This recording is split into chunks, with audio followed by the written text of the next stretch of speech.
Every single night you close your eyes, surrender consciousness, and enter a world that science is still desperately trying to understand. Sleep is the one thing every human being on this planet does, yet it remains one of the greatest mysteries of modern biology. You spend roughly 1/3 of your entire life doing it. That means if you live to be 90 years old, you will have slept for 30 full years. 30 years of your existence gone into the dark. What happens during those hours is anything but nothing.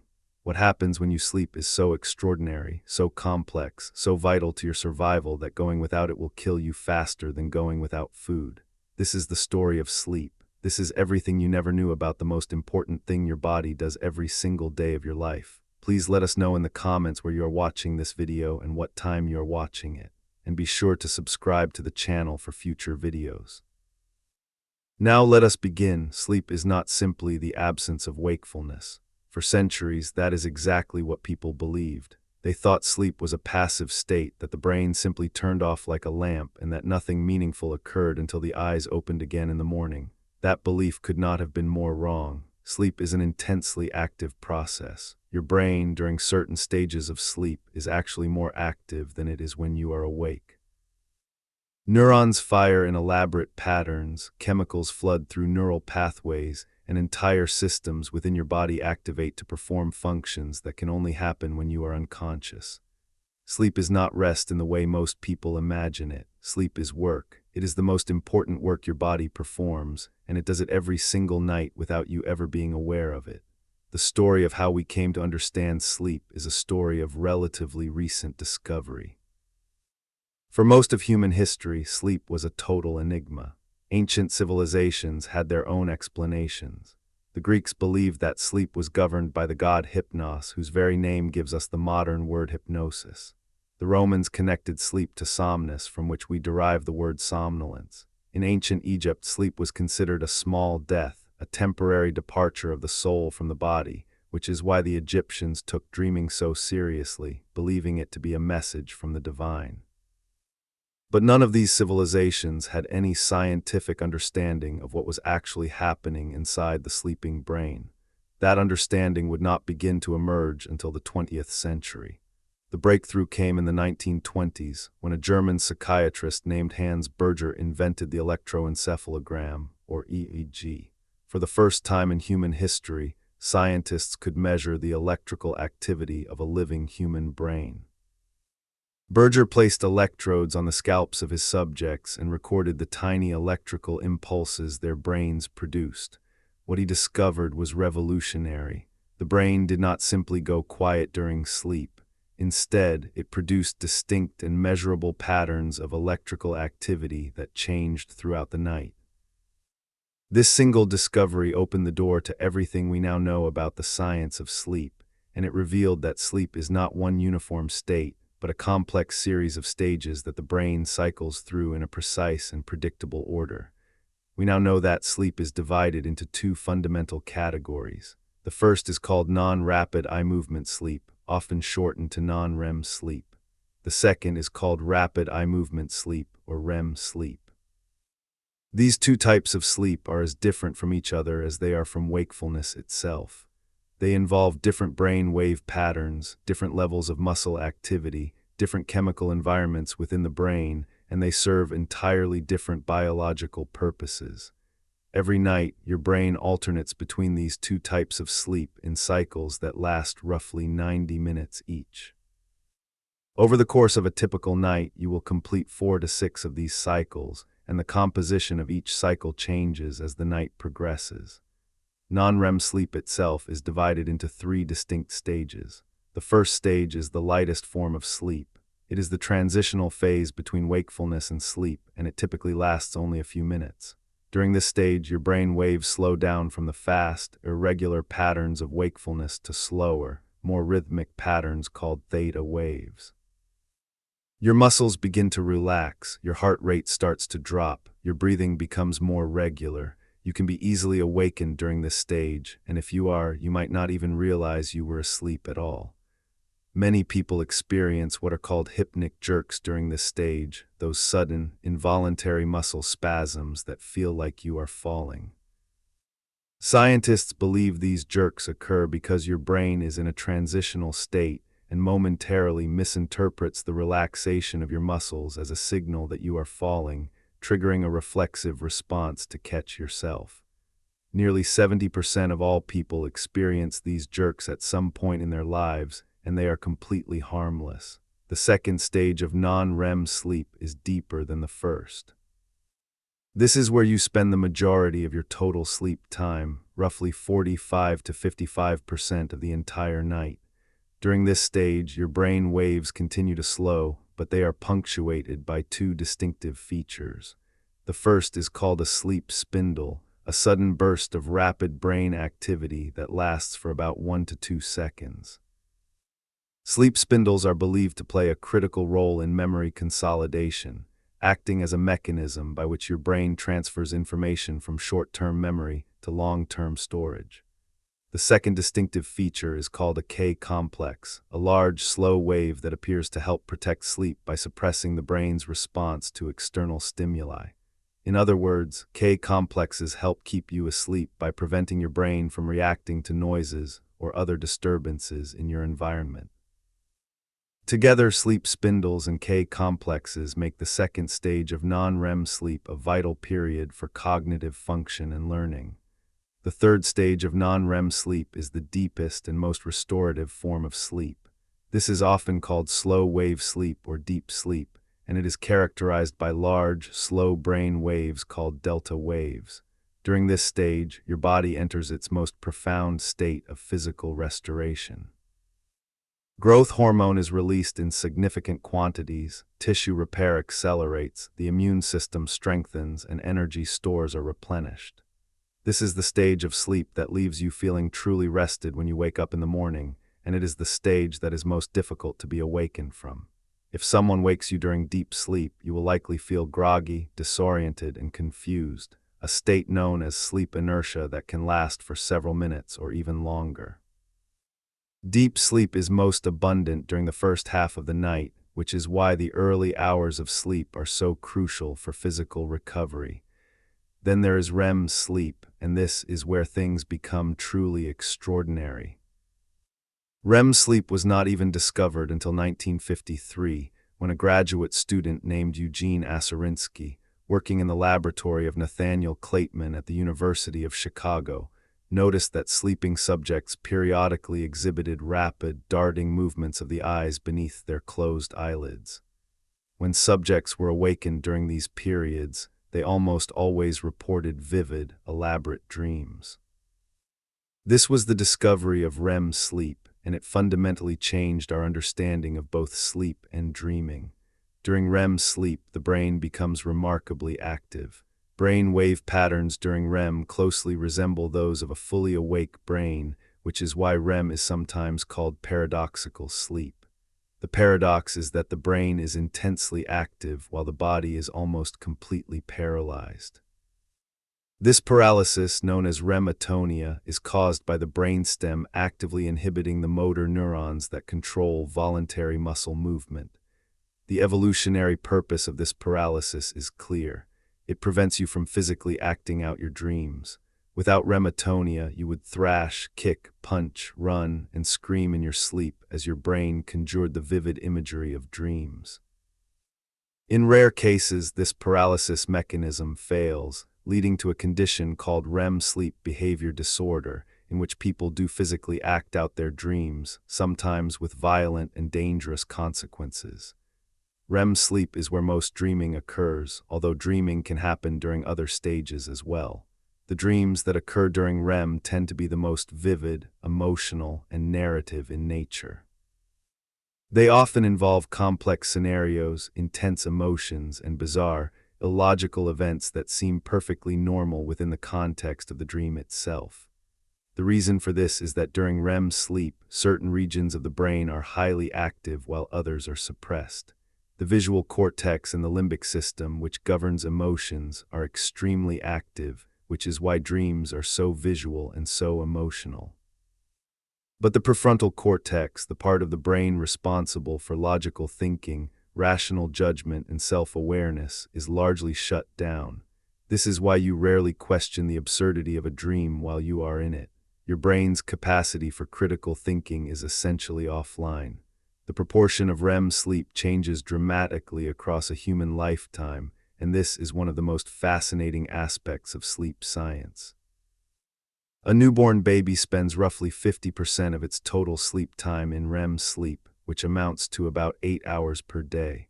By the age of 5, that proportion drops to about 30%.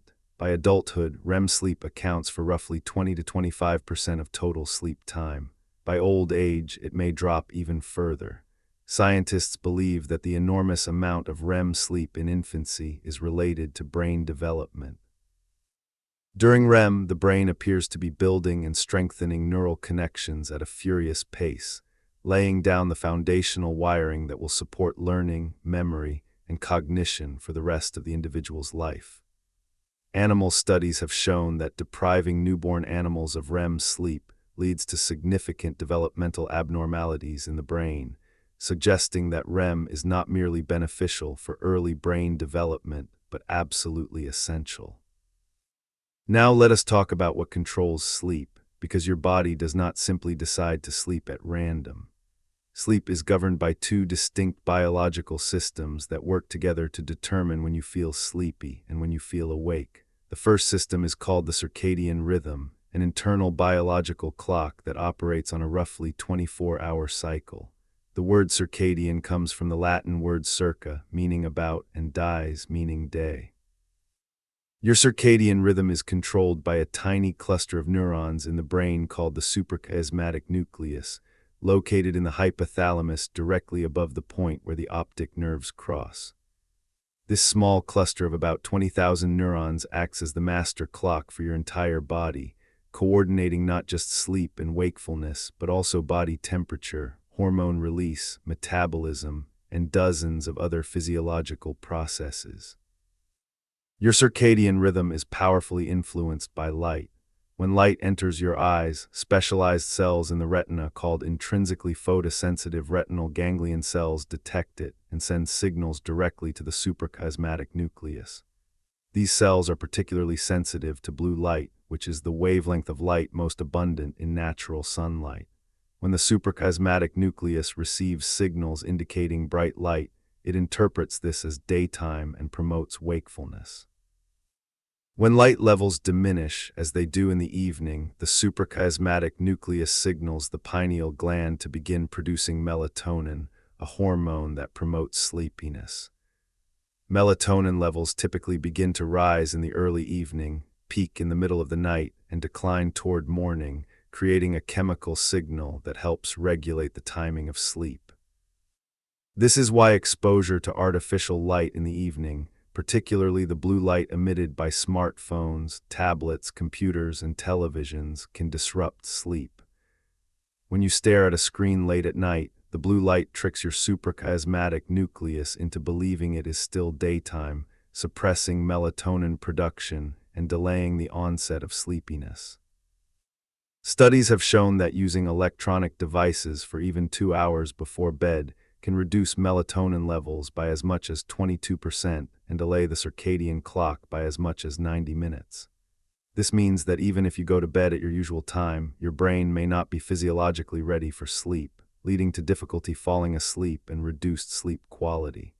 The second system that controls sleep is called sleep pressure, or the homeostatic sleep drive. This system operates on a simple principle. The longer you are awake, the stronger your desire to sleep becomes. This increasing pressure to sleep is driven by the accumulation of a chemical called adenosine in the brain. Adenosine is a byproduct of cellular energy consumption. As your neurons burn through their energy stores throughout the day, adenosine levels gradually build up. Adenosine binds to specific receptors in the brain and promotes feelings of drowsiness and fatigue. The longer you stay awake, the more adenosine accumulates and the sleepier you feel. This, incidentally, is exactly how caffeine works. Caffeine is structurally similar to adenosine, and it works by binding to the same receptors that adenosine uses, effectively blocking adenosine from attaching to those receptors. When adenosine cannot bind to its receptors, you do not feel the sleepiness that the accumulated adenosine would normally produce. But here is the critical point: caffeine does not eliminate adenosine, it merely blocks its effects temporarily. The adenosine continues to build up behind the caffeine blockade, and when the caffeine is eventually metabolized and cleared from your system, all of that accumulated adenosine comes flooding into the receptors at once, producing a sudden and intense wave of sleepiness.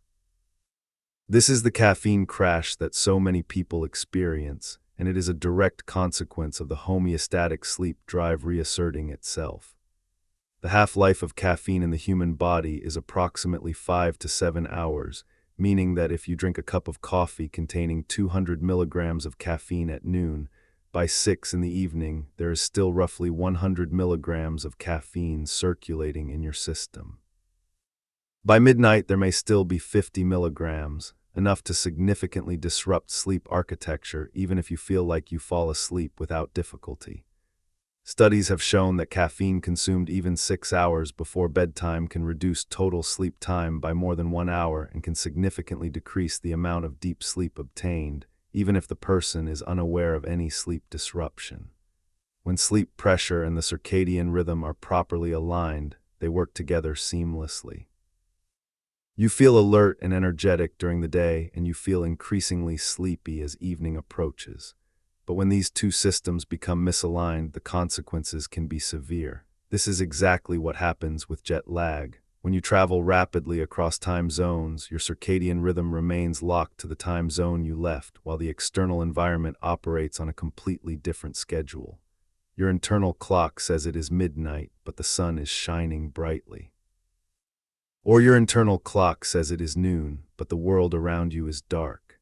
This misalignment between your internal clock and the external world produces the fatigue, insomnia, irritability, digestive problems, and cognitive impairment that characterize jet lag.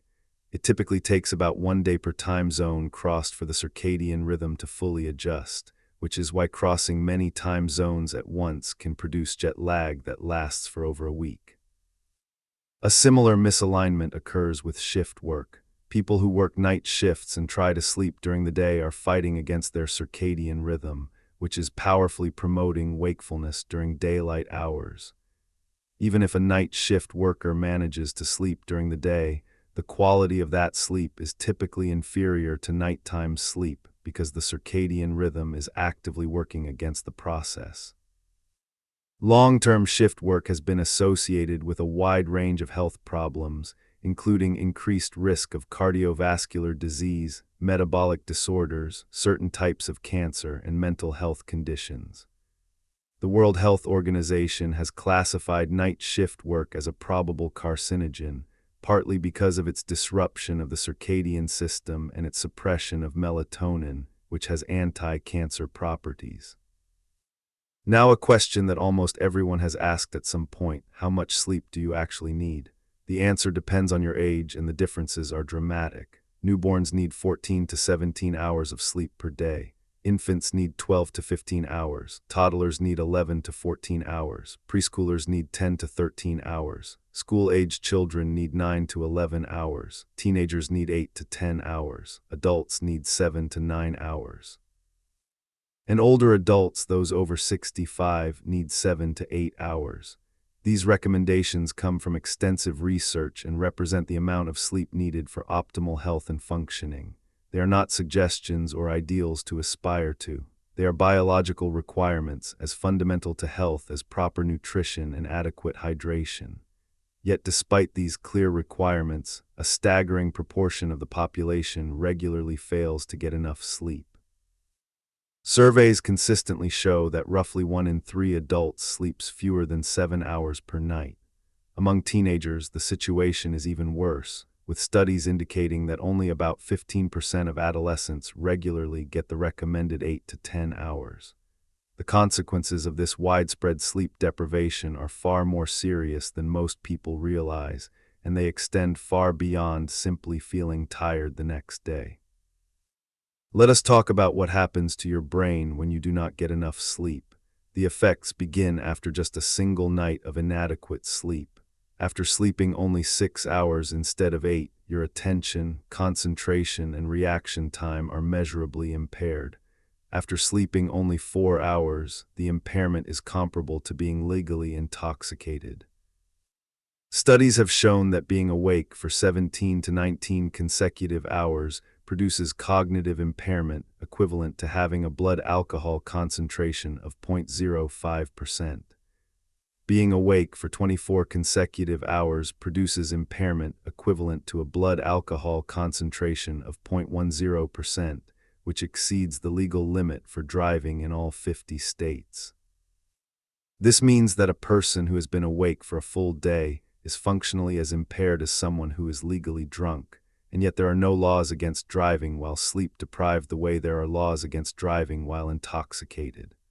The effects of sleep deprivation on memory are particularly dramatic. Sleep plays an essential role in memory consolidation, the process by which newly acquired information is stabilized and integrated into long-term memory. During sleep, the hippocampus, which serves as a temporary storage site for new memories, replays the neural patterns associated with the day's experiences. These replayed patterns are then transferred to the neocortex, where they are integrated into the brain's long-term storage network. Without adequate sleep, this transfer process is severely compromised. Studies have shown that a single night of sleep deprivation can reduce the brain's ability to form new memories by as much as 40%. This is not a subtle effect. It represents a nearly 50% reduction in one of the brain's most fundamental capabilities. But the relationship between sleep and memory goes even deeper than simple consolidation. Sleep also plays a critical role in memory selection, helping the brain determine which memories to keep and which to discard. During sleep, the brain appears to engage in a process of intelligent triage, strengthening memories that are likely to be useful in the future while allowing less important memories to fade. This process is guided in part by emotional significance. Memories associated with strong emotions, whether positive or negative, are preferentially consolidated during sleep, which is why emotionally charged events tend to be remembered more vividly and for longer periods than mundane ones. Sleep deprivation also has profound effects on emotional regulation.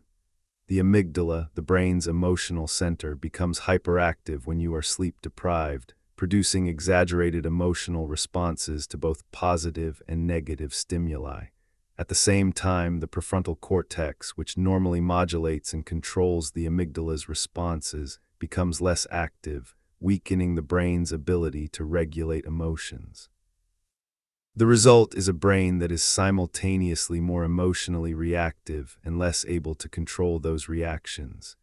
This is why sleep-deprived people tend to be more irritable, more anxious, more prone to mood swings, and more emotionally volatile than well-rested people. It is not a matter of willpower or character. It is a direct consequence of altered brain function. Research has shown that sleep deprivation increases activity in the amygdala by as much as 60% compared to well-rested conditions.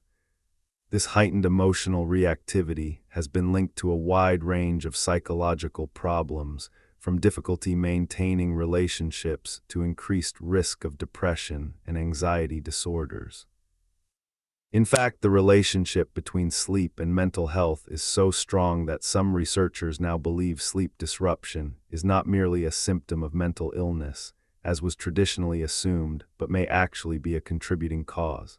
Studies have shown that treating insomnia in people with depression can significantly improve their depressive symptoms, sometimes as effectively as antidepressant medication. The physical health consequences of insufficient sleep are equally alarming. Sleep deprivation has been shown to impair the immune system significantly. In one study, participants who slept fewer than 6 hours per night in the week before being exposed to the common cold virus were 4.2 times more likely to develop a cold compared to those who slept 7 or more hours. Another study found that sleeping fewer than 5 hours per night was associated with a 70% reduction in the activity of natural killer cells, the immune cells that are critical for fighting viral infections and destroying cancerous cells.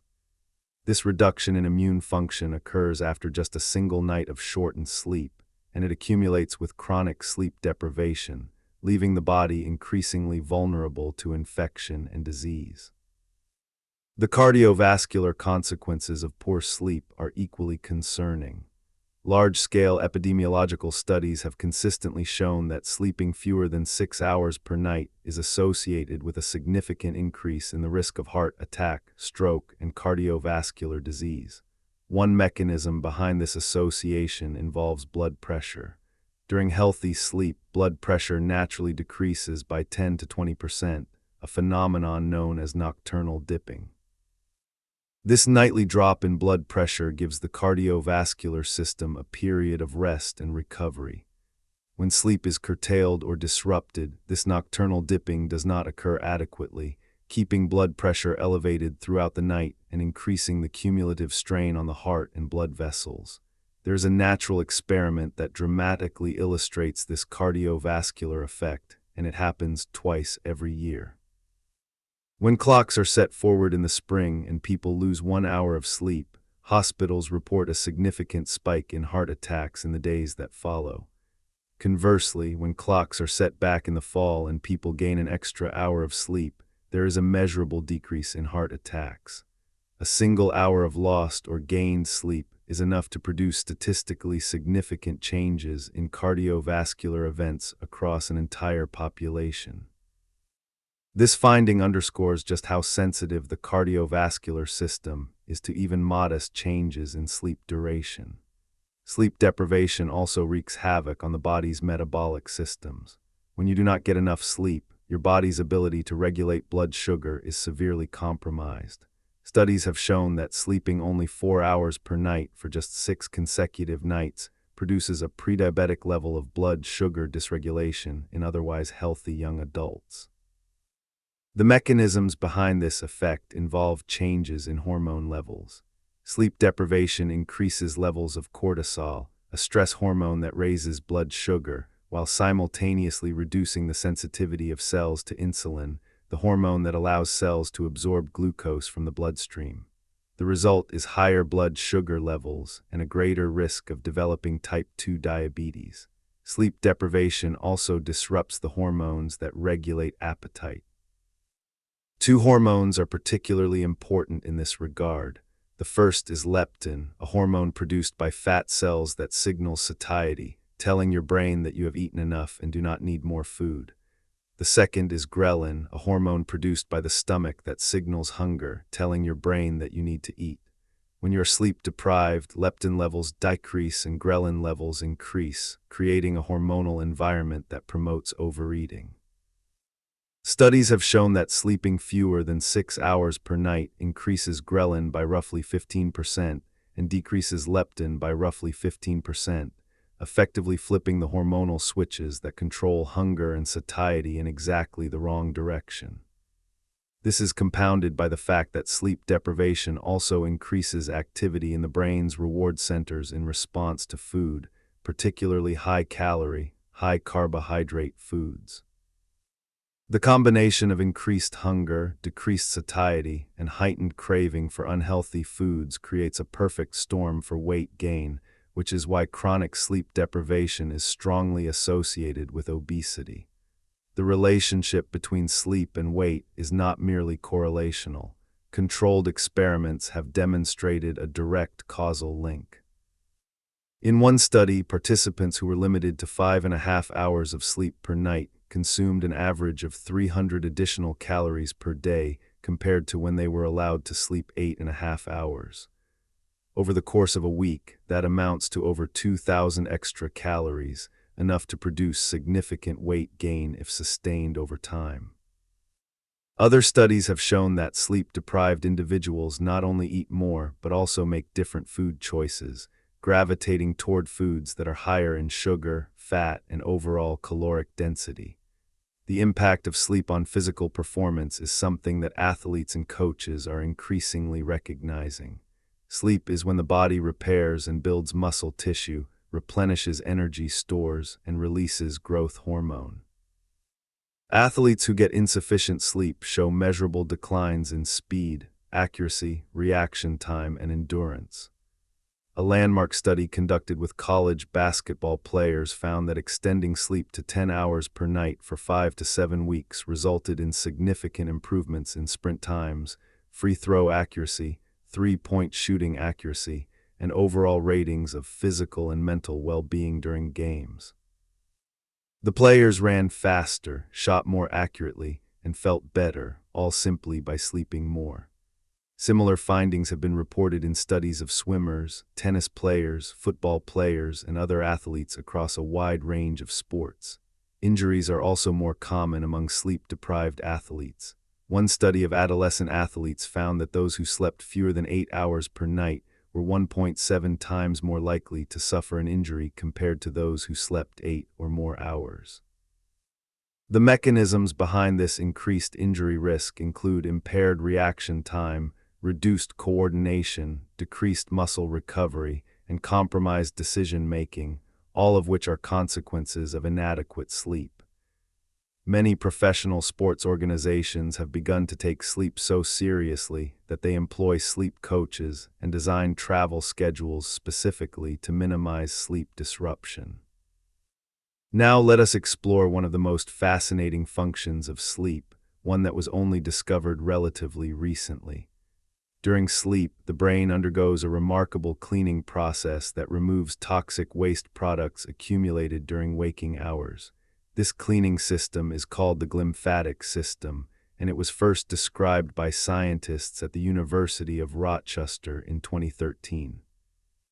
The glymphatic system works by pumping cerebrospinal fluid through the spaces between brain cells, flushing out metabolic waste products, and carrying them into the bloodstream for disposal by the liver and kidneys. What makes the glymphatic system so extraordinary is that it operates almost exclusively during sleep. During wakefulness, glymphatic activity is minimal, but during sleep, particularly during deep non-REM sleep, glymphatic activity increases by as much as 60%. The reason for this dramatic increase is physical.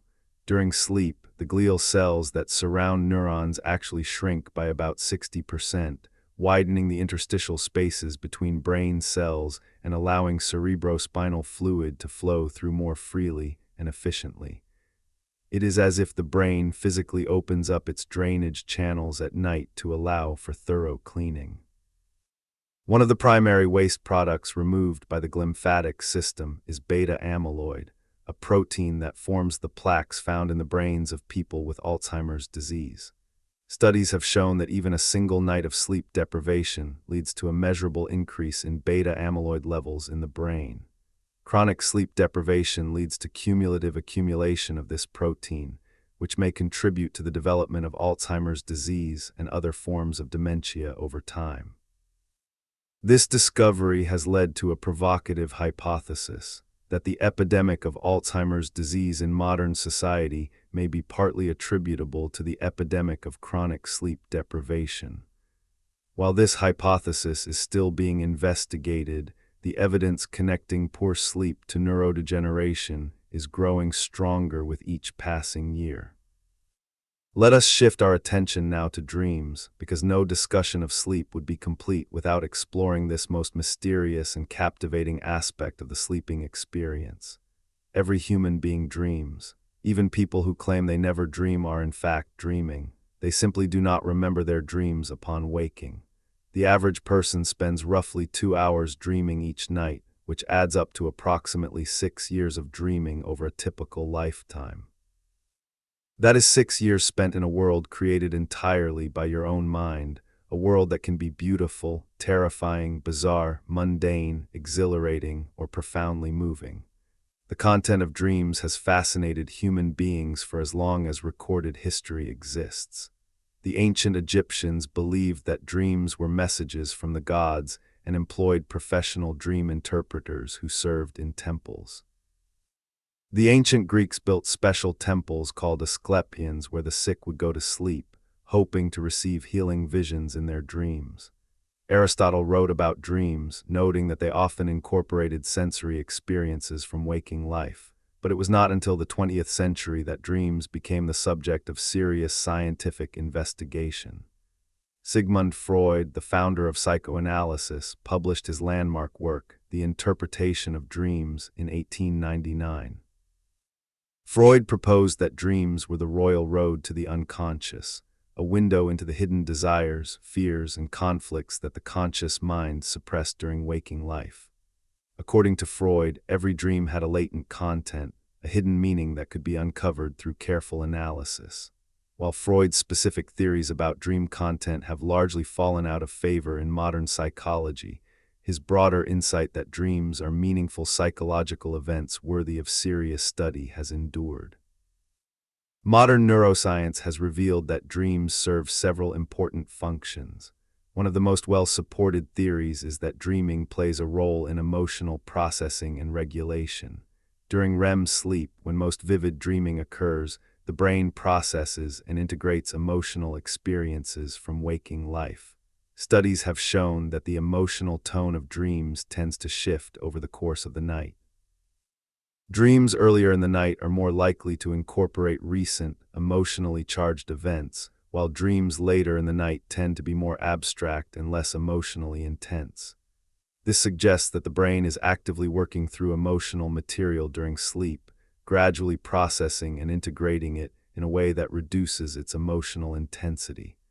This emotional processing function of dreams may explain why sleeping on a problem often seems to help.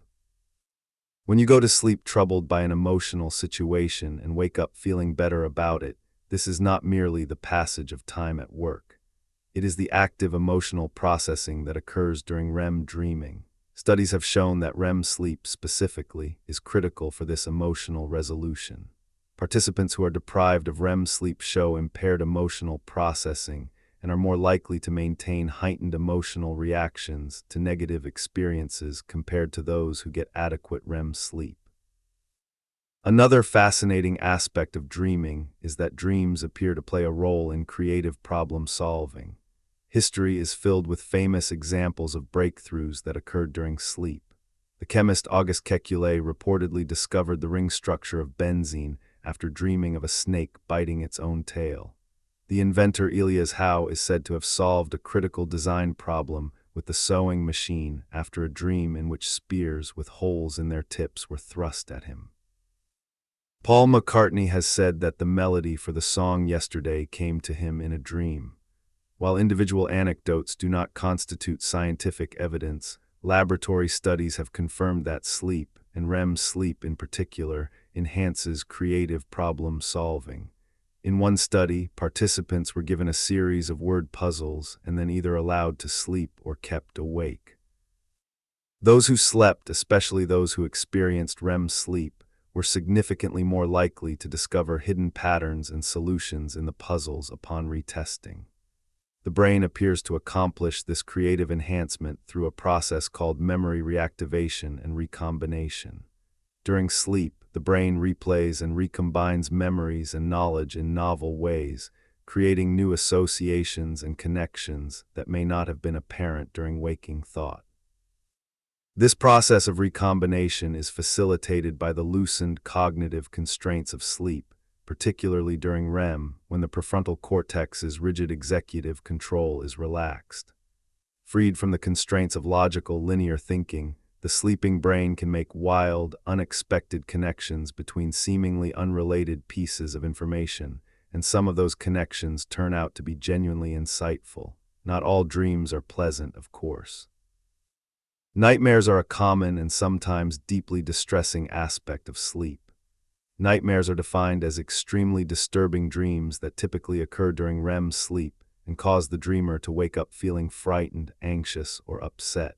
Occasional nightmares are a normal part of human experience, with studies suggesting that roughly 85% of adults report having at least one nightmare per year.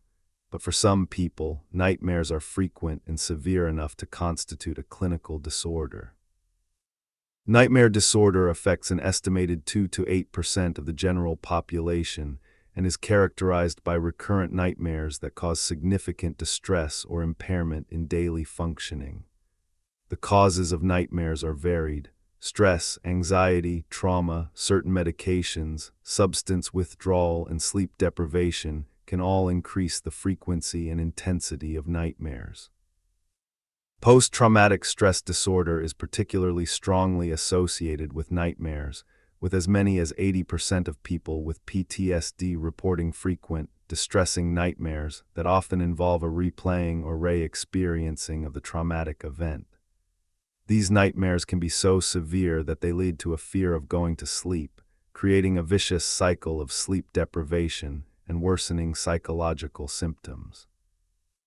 Separate from nightmares are a class of sleep-related experiences known as parasomnias, which are abnormal behaviors, movements, or experiences that occur during sleep. Sleepwalking is perhaps the most well-known parasomnia. Despite the popular belief that sleepwalking is rare, it is actually quite common, particularly in children. Studies estimate that roughly 15% of children sleepwalk at some point during childhood, while the prevalence in adults is around 2 to 4%. Sleepwalking occurs during deep non-REM sleep, typically during the first third of the night when deep sleep is most abundant. The sleepwalker is in a state of partial arousal, with the motor cortex active enough to produce complex movements while the higher brain centers responsible for consciousness and judgment remain asleep. This is why sleepwalkers can navigate their environment, open doors, go up and down stairs, and even perform complex tasks, all while being entirely unconscious and having no memory of the episode upon waking. Sleep talking is another common parasomnia, occurring in roughly half of all children and about 5% of adults. Sleep talking can occur during any stage of sleep, and the content of sleep talking ranges from incomprehensible mumbling to clear, coherent sentences. Despite popular belief, sleep talking does not usually reflect the person's actual thoughts or secrets. The words spoken during sleep are often random and disconnected from any meaningful mental content. Then there is sleep paralysis, which is one of the most terrifying sleep-related experiences a person can have.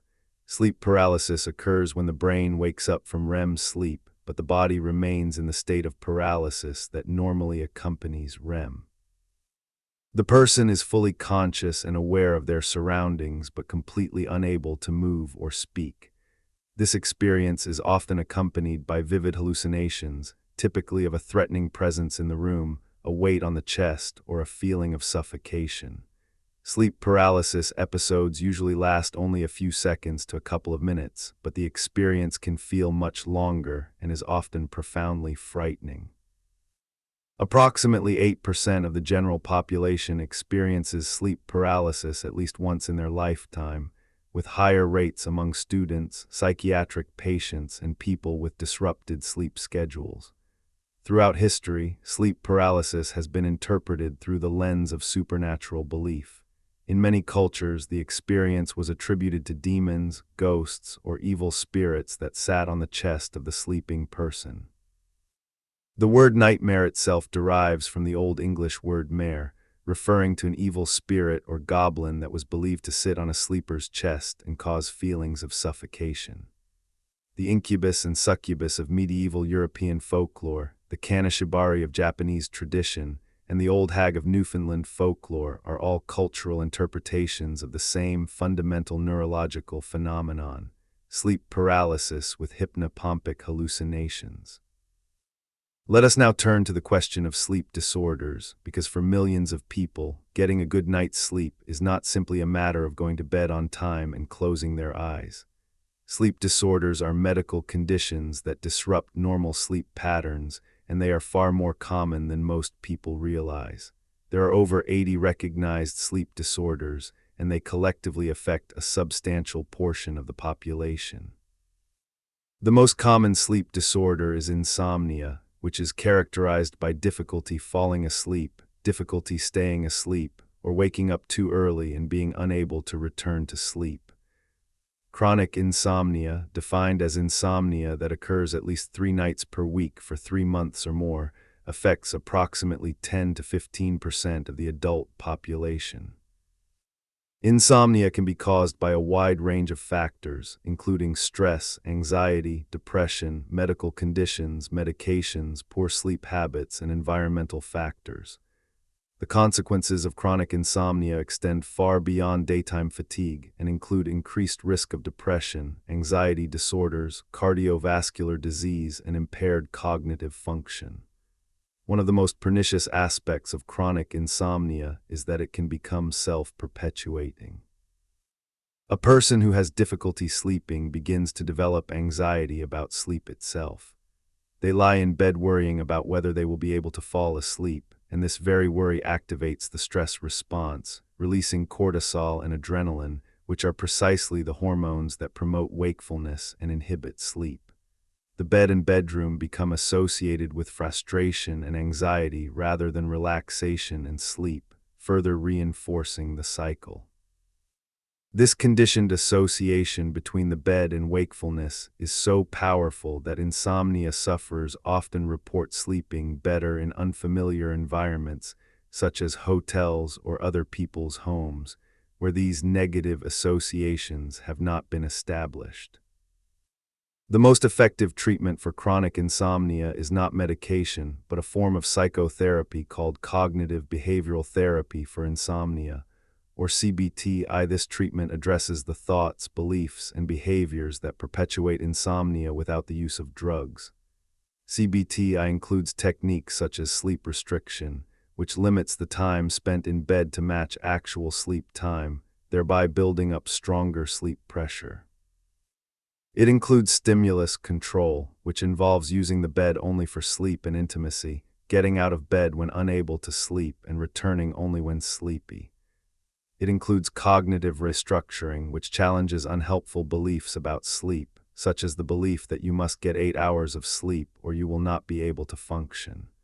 And it includes sleep hygiene education, which addresses environmental and behavioral factors that can interfere with sleep. Multiple studies have shown that CBTI is as effective as sleeping pills in the short term and more effective in the long term because it addresses the underlying causes of insomnia rather than simply masking the symptoms.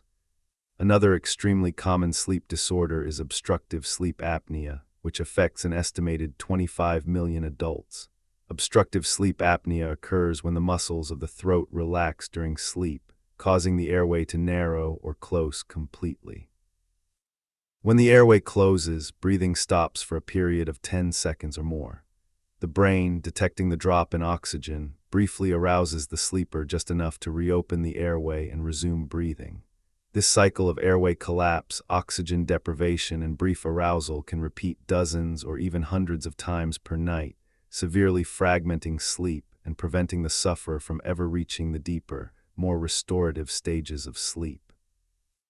Most people with obstructive sleep apnea are unaware of these arousals. They may not wake up fully and they typically have no memory of the breathing interruptions, but the consequences are significant.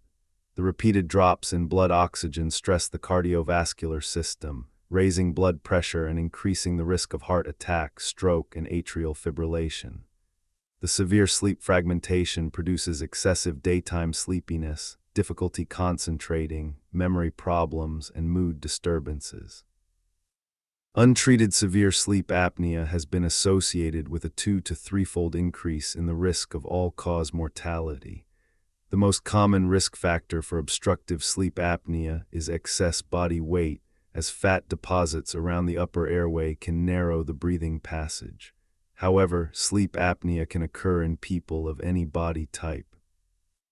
Other risk factors include age, male sex, family history, smoking, alcohol use, and certain anatomical features such as a large neck circumference, a recessed chin, or enlarged tonsils. The standard treatment for moderate to severe obstructive sleep apnea is continuous positive airway pressure, or CPAP, a device that delivers a steady stream of pressurized air through a mask worn over the nose or mouth, keeping the airway open throughout the night. While CPAP is highly effective, adherence can be challenging, as many patients find the mask uncomfortable or claustrophobic. There is also a sleep disorder that most people have heard of but few truly understand: narcolepsy. Narcolepsy is a chronic neurological disorder that affects the brain's ability to regulate the sleep-wake cycle. People with narcolepsy experience overwhelming daytime sleepiness and may fall asleep suddenly and without warning, even in the middle of activities such as eating, talking, or driving. These sleep attacks can last from a few seconds to several minutes and are often accompanied by a sudden loss of muscle tone called cataplexy, which can range from a slight weakening of the facial muscles to a complete collapse of the body.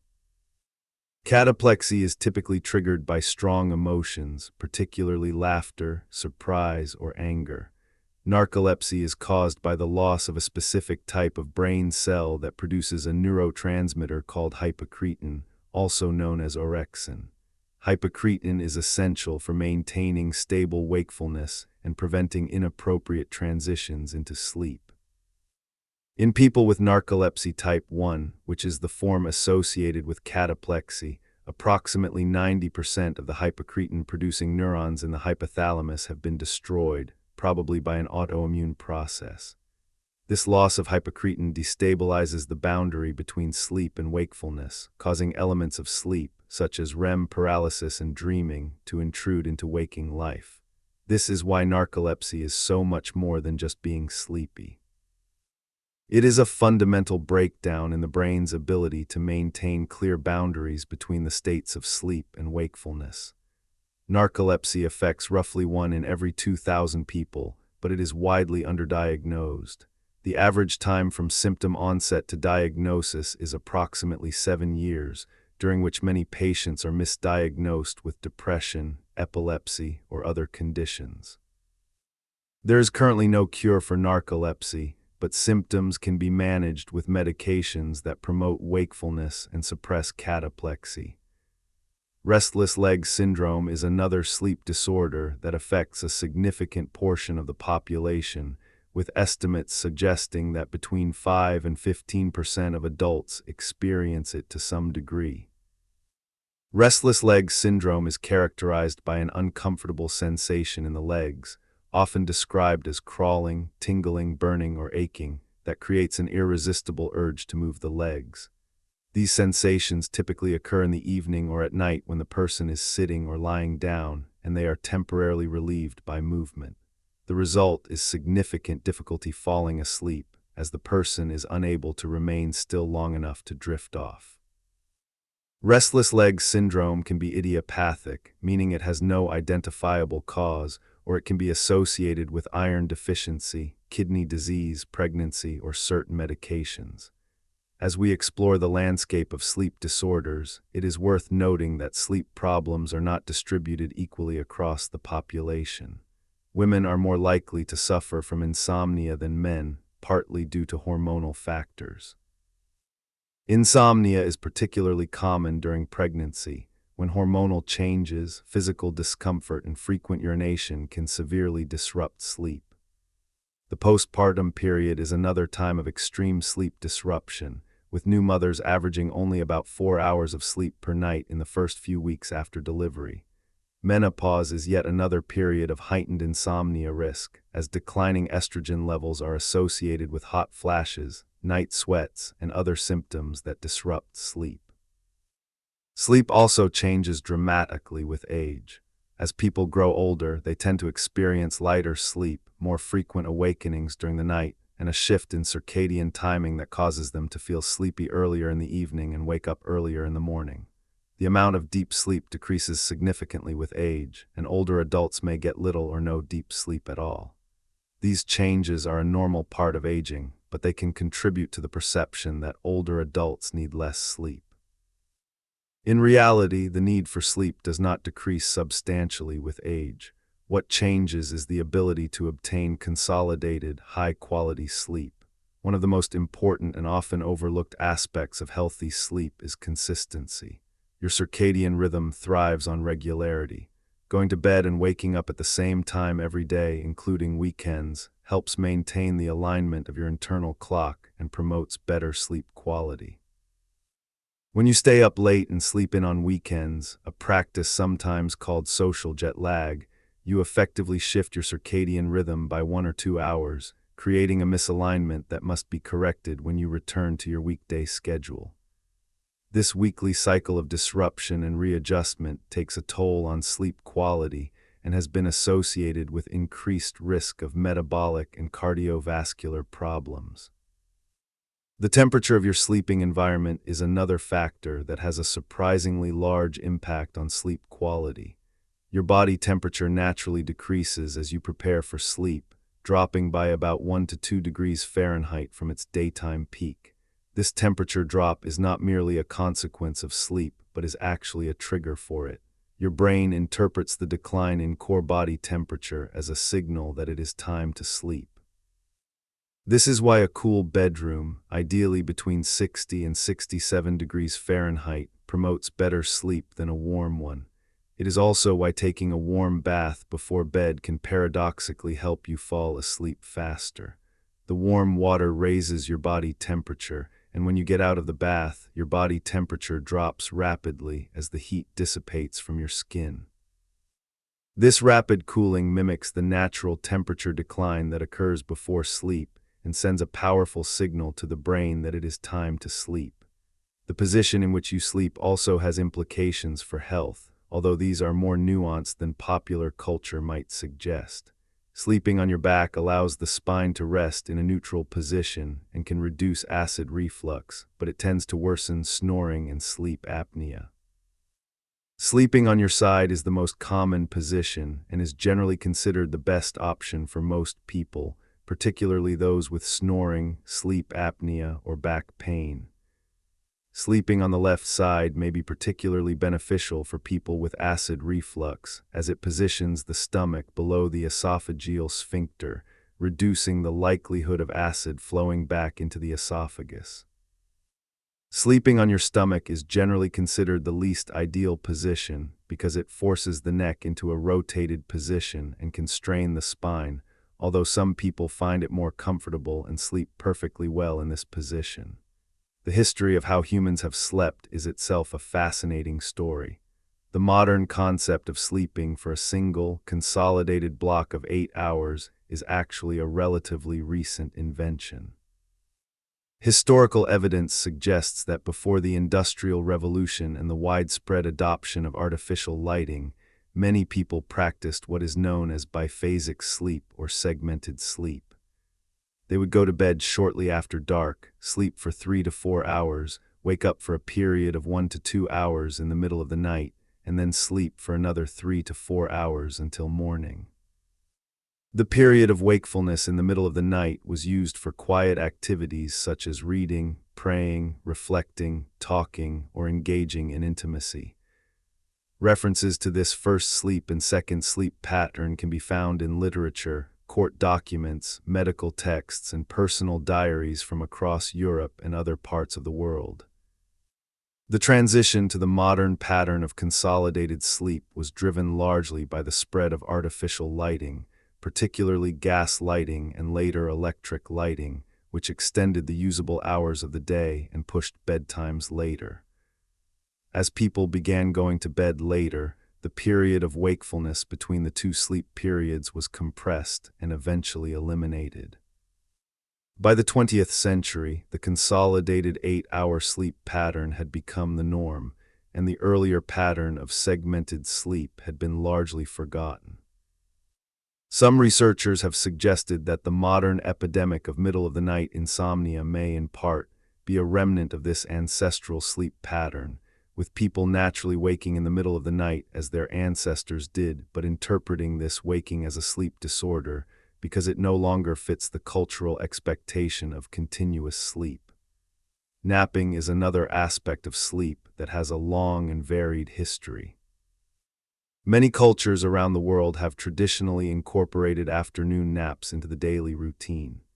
The siesta, common in Spain and other Mediterranean and Latin countries, is perhaps the best-known example.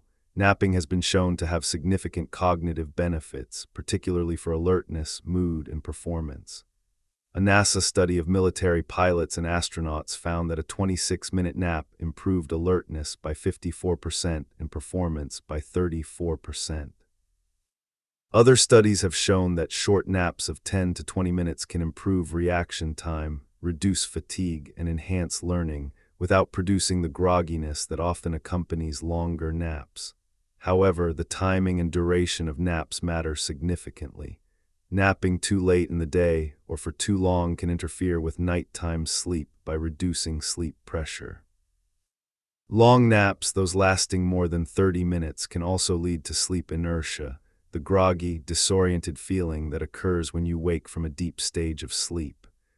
For most people, the ideal nap is taken in the early to mid-afternoon, lasts between 10 and 20 minutes, and occurs in a quiet, dark, comfortable environment. The role of sleep in learning and academic performance deserves special attention, particularly given the chronic sleep deprivation that is so common among students of all ages. The relationship between sleep and learning is bidirectional. Not only is sleep necessary for consolidating what has been learned during the day, but adequate sleep before learning is also essential for the brain's ability to absorb new information. The hippocampus, which serves as the brain's inbox for new memories, needs to be refreshed by sleep in order to absorb new information effectively. Without sufficient sleep, the hippocampus becomes saturated, and the brain's capacity for new learning diminishes significantly. Studies of students have consistently shown a strong correlation between sleep duration and academic performance. Students who regularly sleep 8 or more hours perform better on exams, have higher grade point averages, and demonstrate superior cognitive functioning compared to those who sleep 6 hours or fewer. Yet the culture of many educational institutions implicitly or explicitly encourages sleep deprivation, with heavy course loads, early start times, and a pervasive attitude that sacrificing sleep for study is a sign of dedication and hard work. The irony is that this approach is counterproductive. Studying for an extra 2 hours at the expense of 2 hours of sleep does not produce a net gain in learning. It produces a net loss because the impaired memory consolidation caused by the lost sleep more than offsets any benefit gained from the additional study time. This brings us to one of the most consequential public health issues related to sleep: school start times. The circadian rhythms of adolescence undergo a significant shift during puberty, causing teenagers to naturally fall asleep later and wake up later than both younger children and adults. This is not laziness or poor discipline. It is a biological reality driven by hormonal changes that delay the release of melatonin by 1 to 3 hours compared to adults. When a teenager says they are not tired at 10 o'clock at night, they are telling the truth. Their brain has not yet begun producing the melatonin that would make them feel sleepy. And when they struggle to wake up at 6 in the morning for an early school start time, it is not because they went to bed too late. It is because their circadian rhythm is telling them it is still the middle of the night. Studies have shown that delaying school start times for teenagers produces significant benefits. Schools that have shifted to later start times have reported improvements in academic performance, attendance, and graduation rates, as well as decreases in tardiness, behavioral problems, and car accidents among teen drivers. One particularly striking study found that delaying high school start times by just 1 hour was associated with a 17% reduction in car crashes involving teen drivers, a finding that underscores the real-world, life and death consequences of adolescent sleep deprivation. Now let us explore a dimension of sleep that bridges the worlds of neuroscience and philosophy: consciousness. What happens to consciousness during sleep? This question has puzzled thinkers for millennia and continues to challenge scientists today. When you fall asleep, you lose conscious awareness of your surroundings. You stop processing external information, you stop forming continuous memories, and your sense of self seems to dissolve. Yet you are not unconscious in the same way as someone under general anesthesia or in a coma. You can be awakened by a sufficiently loud noise, a gentle touch, or even the sound of your own name spoken softly, suggesting that some level of environmental monitoring continues even during sleep. During REM sleep, consciousness re-emerges in the form of dreaming, but it is a fundamentally altered form of consciousness. Dream consciousness is characterized by vivid sensory experiences, strong emotions, and a sense of agency and selfhood, but it lacks the critical self-reflection and logical coherence of waking consciousness. You experience the dream as real, you make decisions and take actions within the dream, and you feel emotions with full intensity, yet you rarely recognize that you are dreaming. This suggests that different components of consciousness, such as sensory experience, emotion, agency, and metacognition, are dissociable, and that sleep provides a natural laboratory for studying how these components can be separated and recombined. There is a notable exception to the rule that dreamers do not know they are dreaming, and that is the phenomenon of lucid dreaming. A lucid dream is a dream in which the dreamer becomes aware that they are dreaming while the dream is still in progress. Once lucid, the dreamer may be able to exert some degree of control over the dream content, choosing where to go, what to do, and even manipulating the dream environment. Lucid dreaming has been scientifically verified through experiments in which lucid dreamers have been trained to signal their awareness by making predetermined eye movements during REM sleep, movements that can be detected on an electrooculagram even while the dreamer's body is otherwise paralyzed. Lucid dreaming occurs in a hybrid brain state that combines features of both REM sleep and waking consciousness. Brain imaging studies of lucid dreamers have shown increased activity in the prefrontal cortex, the very region that is normally suppressed during REM sleep. This reactivation of the prefrontal cortex while the rest of the brain remains in a REM sleep state appears to be what gives lucid dreamers their sense of self-awareness and volitional control within the dream. Approximately 55% of people report having had at least one lucid dream in their lifetime, and about 23% report having lucid dreams regularly, at least once per month. As we continue this journey through the world of sleep, let us consider the evolutionary perspective. Why do we sleep at all? This question might seem trivial, but it is actually one of the most profound questions in all of biology. Sleep is universal among animals. Every species that has been carefully studied, from fruit flies to elephants, from dolphins to humans, sleeps. This universality is remarkable because sleep carries enormous costs from an evolutionary standpoint. A sleeping animal cannot eat, cannot mate, cannot care for its young, and is vulnerable to predation. Any behavior that imposes such significant costs and yet persists across the entire animal kingdom must provide benefits that outweigh those costs. If sleep did not serve a vital biological function, it would be the biggest mistake evolution ever made. The fact that evolution has never produced a species that does not sleep, despite hundreds of millions of years of natural selection, is perhaps the strongest evidence that sleep serves functions so essential that they cannot be accomplished by any other means. Various theories have been proposed to explain why sleep evolved. The energy conservation theory suggests that sleep evolved to reduce energy expenditure during times when being active would be inefficient or dangerous. The restoration theory proposes that sleep provides the body with an opportunity to repair and regenerate tissues, build muscle, synthesize proteins, and release growth hormones. The brain plasticity theory suggests that sleep plays a critical role in the brain's ability to reorganize and restructure itself. And the information consolidation theory proposes that sleep is necessary for processing and storing information acquired during waking hours. The truth is that sleep probably serves all of these functions and more. It is not a single-purpose behavior, but a multifunctional state that accomplishes a wide range of biological objectives simultaneously. This is why sleep deprivation produces such a broad array of negative consequences, affecting virtually every system in the body. It is also why no single theory has been able to fully explain why we sleep. Sleep is too complex, too fundamental, and too deeply integrated into the biology of all animals to be explained by any single function. Different animal species have evolved remarkably different sleep patterns to meet the demands of their particular ecological niches.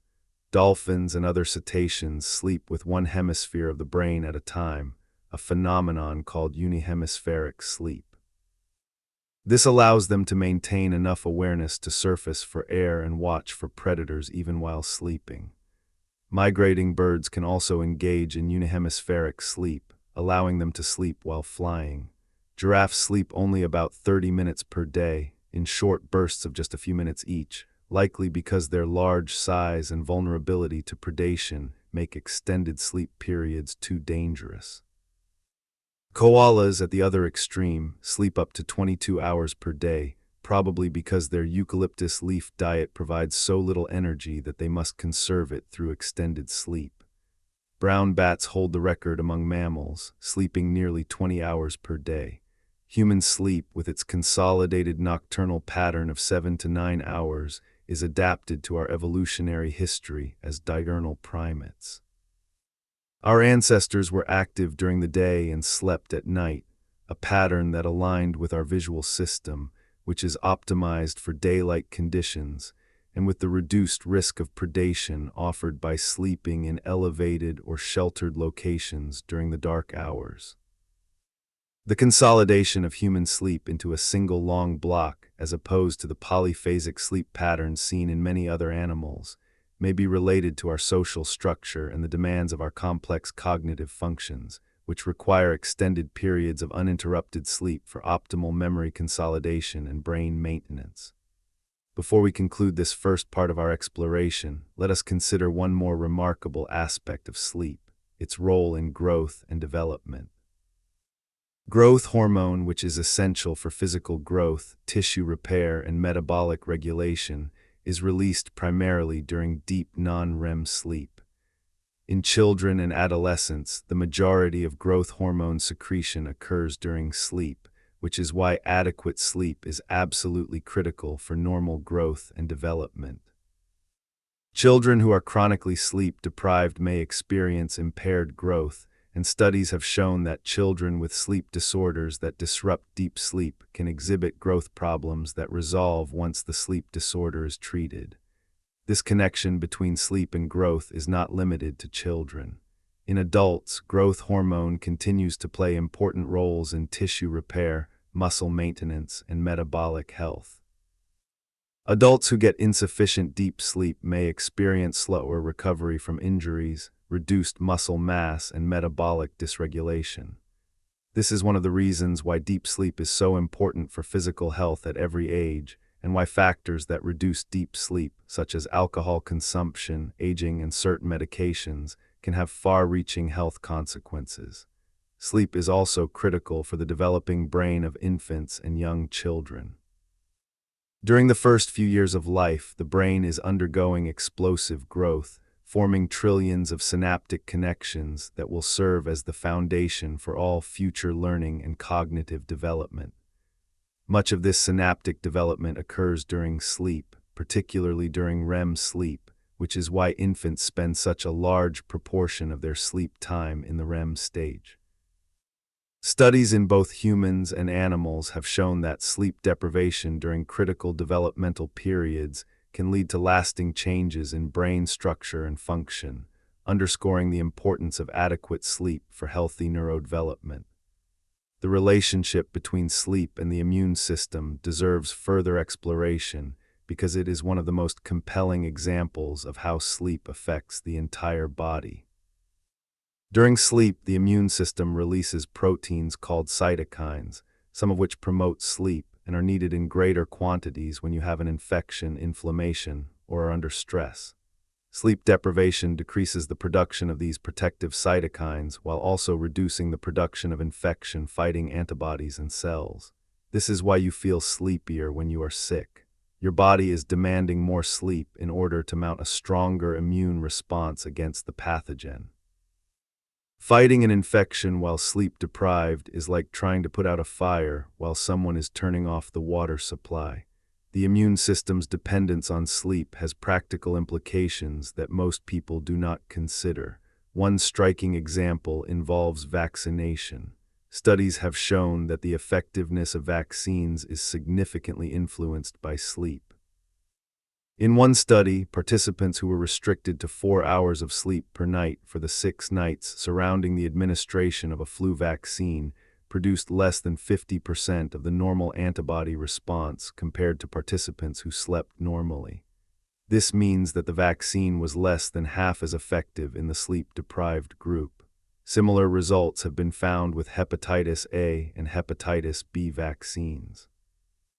If you get a vaccine while sleep-deprived, your body may not mount a strong enough immune response to provide full protection. This finding has led some researchers to advocate for sleep counseling as a standard part of vaccination protocols. As we bring this first part of our exploration to a close, let us reflect on what we have learned so far. Sleep is not a luxury. It is not optional. It is not a sign of laziness or weakness. It is a biological necessity as fundamental as breathing, eating, and drinking water. Every major system in your body, every cognitive function of your brain, every aspect of your physical and mental health depends on adequate sleep. The brain cleans itself during sleep. Memories are consolidated during sleep. Emotions are processed during sleep. The immune system is strengthened during sleep. The cardiovascular system recovers during sleep. Hormones are regulated during sleep. Growth and development occur during sleep. Creativity is enhanced during sleep. And all of these processes are compromised, sometimes severely, when sleep is insufficient. Yet we live in a world that systematically undervalues sleep. We celebrate people who sleep less and work more. We treat sleep deprivation as a badge of honor rather than the serious health risk that it is. We design our schools, our workplaces, and our social lives in ways that are fundamentally incompatible with healthy sleep. And we pay the price for this neglect in the form of increased disease, impaired cognition, emotional instability, reduced productivity, and diminished quality of life. The science is unequivocal. Sleep is the single most effective thing you can do for your brain and body every day. It is the foundation upon which all other aspects of health are built. Without it, nothing else works properly. With it, everything works better. The question is not whether you can afford to sleep. The question is whether you can afford not to. In the second part of this documentary, we will go even deeper into the world of sleep. We will explore the strange and sometimes terrifying world of sleep disorders in greater detail. We will examine how sleep interacts with diet, exercise, and technology. We will look at the cutting edge of sleep research and the exciting new discoveries that are changing our understanding of this essential biological process. We will explore cultural attitudes towards sleep around the world. We will examine the fascinating relationship between sleep and pain, sleep and aging, sleep and sex, and sleep and death. And we will provide practical, science-based strategies for improving your own sleep, because understanding sleep is only the first step. The real challenge is putting that understanding into practice. Sleep is calling, the night awaits, and there is so much more to discover, but we have only scratched the surface. The world of sleep is far deeper, far stranger, and far more consequential than most people ever imagine. In this second part, we will descend further into that world. We will explore how sleep interacts with the food you eat, the exercise you perform, the medications you take, and the technology you surround yourself with. We will examine the relationship between sleep and pain, sleep and aging, sleep and hormones, sleep and creativity, and sleep and the very structure of society. We will look at what happens at the absolute extremes of sleep deprivation, and we will confront the unsettling relationship between sleep and death. And ultimately, we will provide you with the knowledge you need to reclaim one of the most powerful tools for health and well-being that nature has ever provided. Let us begin. We ended the first part of this documentary by discussing the immune system's profound dependence on sleep. Let us now expand on this by examining one of the most sobering connections in all of sleep science, the relationship between sleep and cancer. The evidence linking insufficient sleep to increased cancer risk has grown so compelling that it can no longer be ignored. Large epidemiological studies have found that people who regularly sleep fewer than 6 hours per night have a significantly elevated risk of developing several types of cancer, including colorectal cancer, breast cancer, and prostate cancer. The mechanisms behind this association are multiple and interconnected. One of the most important mechanisms involves melatonin, the hormone that your pineal gland produces in response to darkness. Melatonin does far more than simply make you sleepy. It is a powerful antioxidant that protects cells from DNA damage, and it has direct anti-cancer properties. Melatonin has been shown to inhibit tumor growth, reduce the formation of new blood vessels that feed tumors, and enhance the immune system's ability to identify and destroy cancerous cells.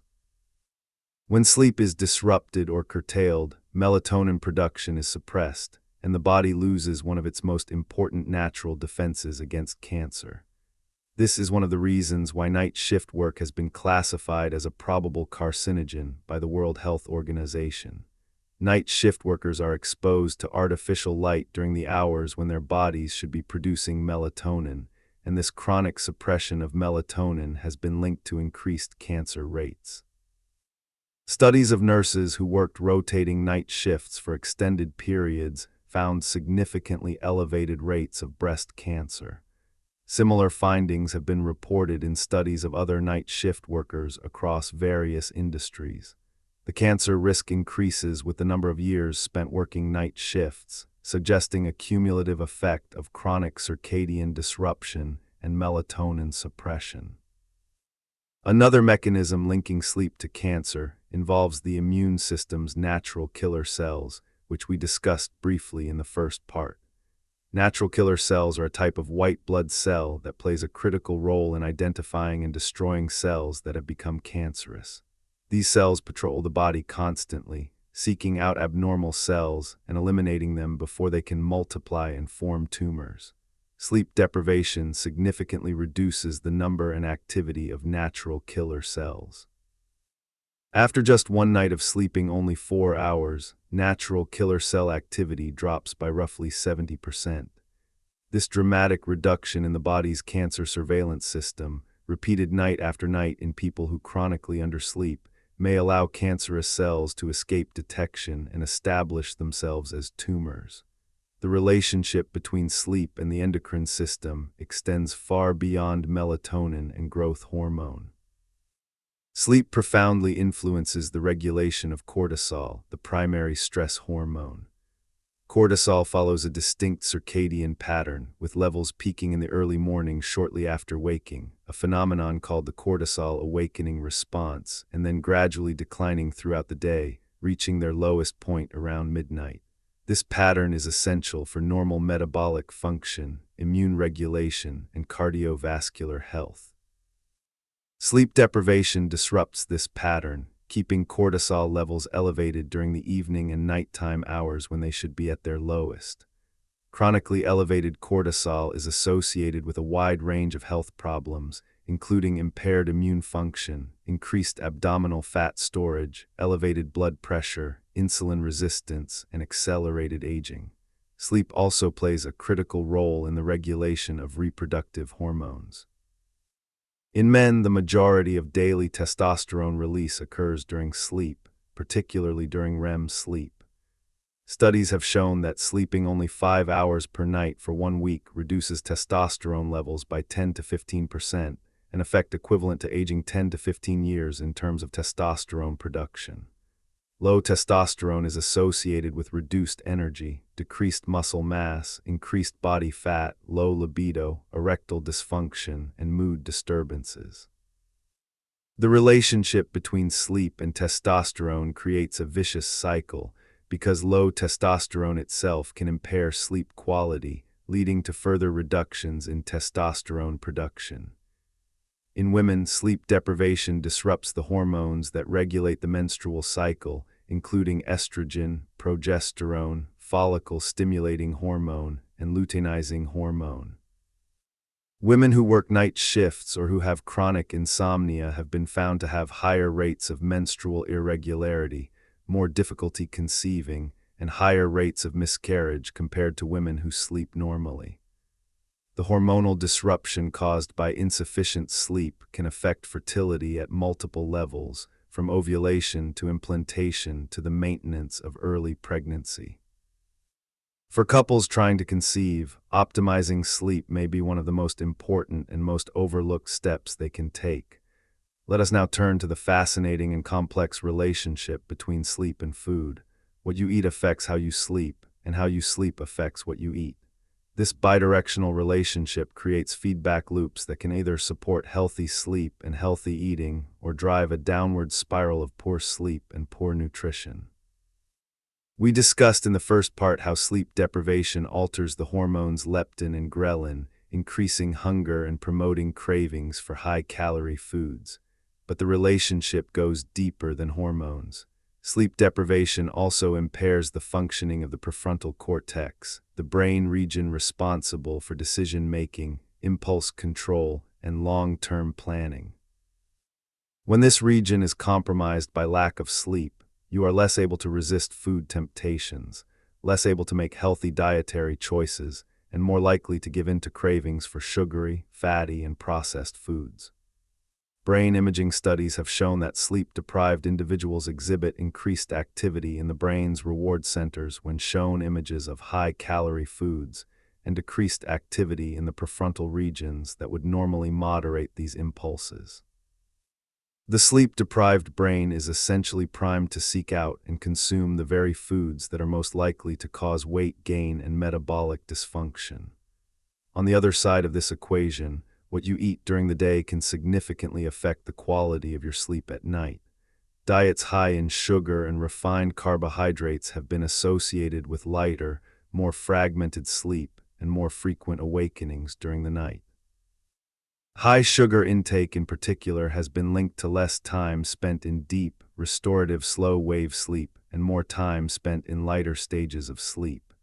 Conversely, diets rich in fiber, fruits, vegetables, and complex carbohydrates have been associated with deeper, more restorative sleep with fewer awakenings. Specific nutrients also play important roles in sleep regulation.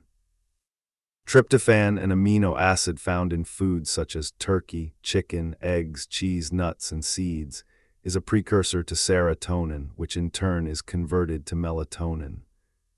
Consuming foods rich in tryptophan, particularly when combined with carbohydrates that facilitate tryptophan's entry into the brain, can promote melatonin production and support healthy sleep.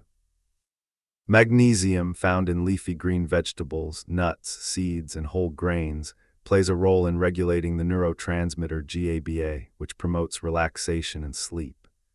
Magnesium deficiency, which is surprisingly common, has been associated with insomnia, restless leg syndrome, and poor sleep quality. Supplementing with magnesium has been shown to improve sleep quality in some studies, particularly among older adults and those with low magnesium levels. The timing of meals also matters for sleep.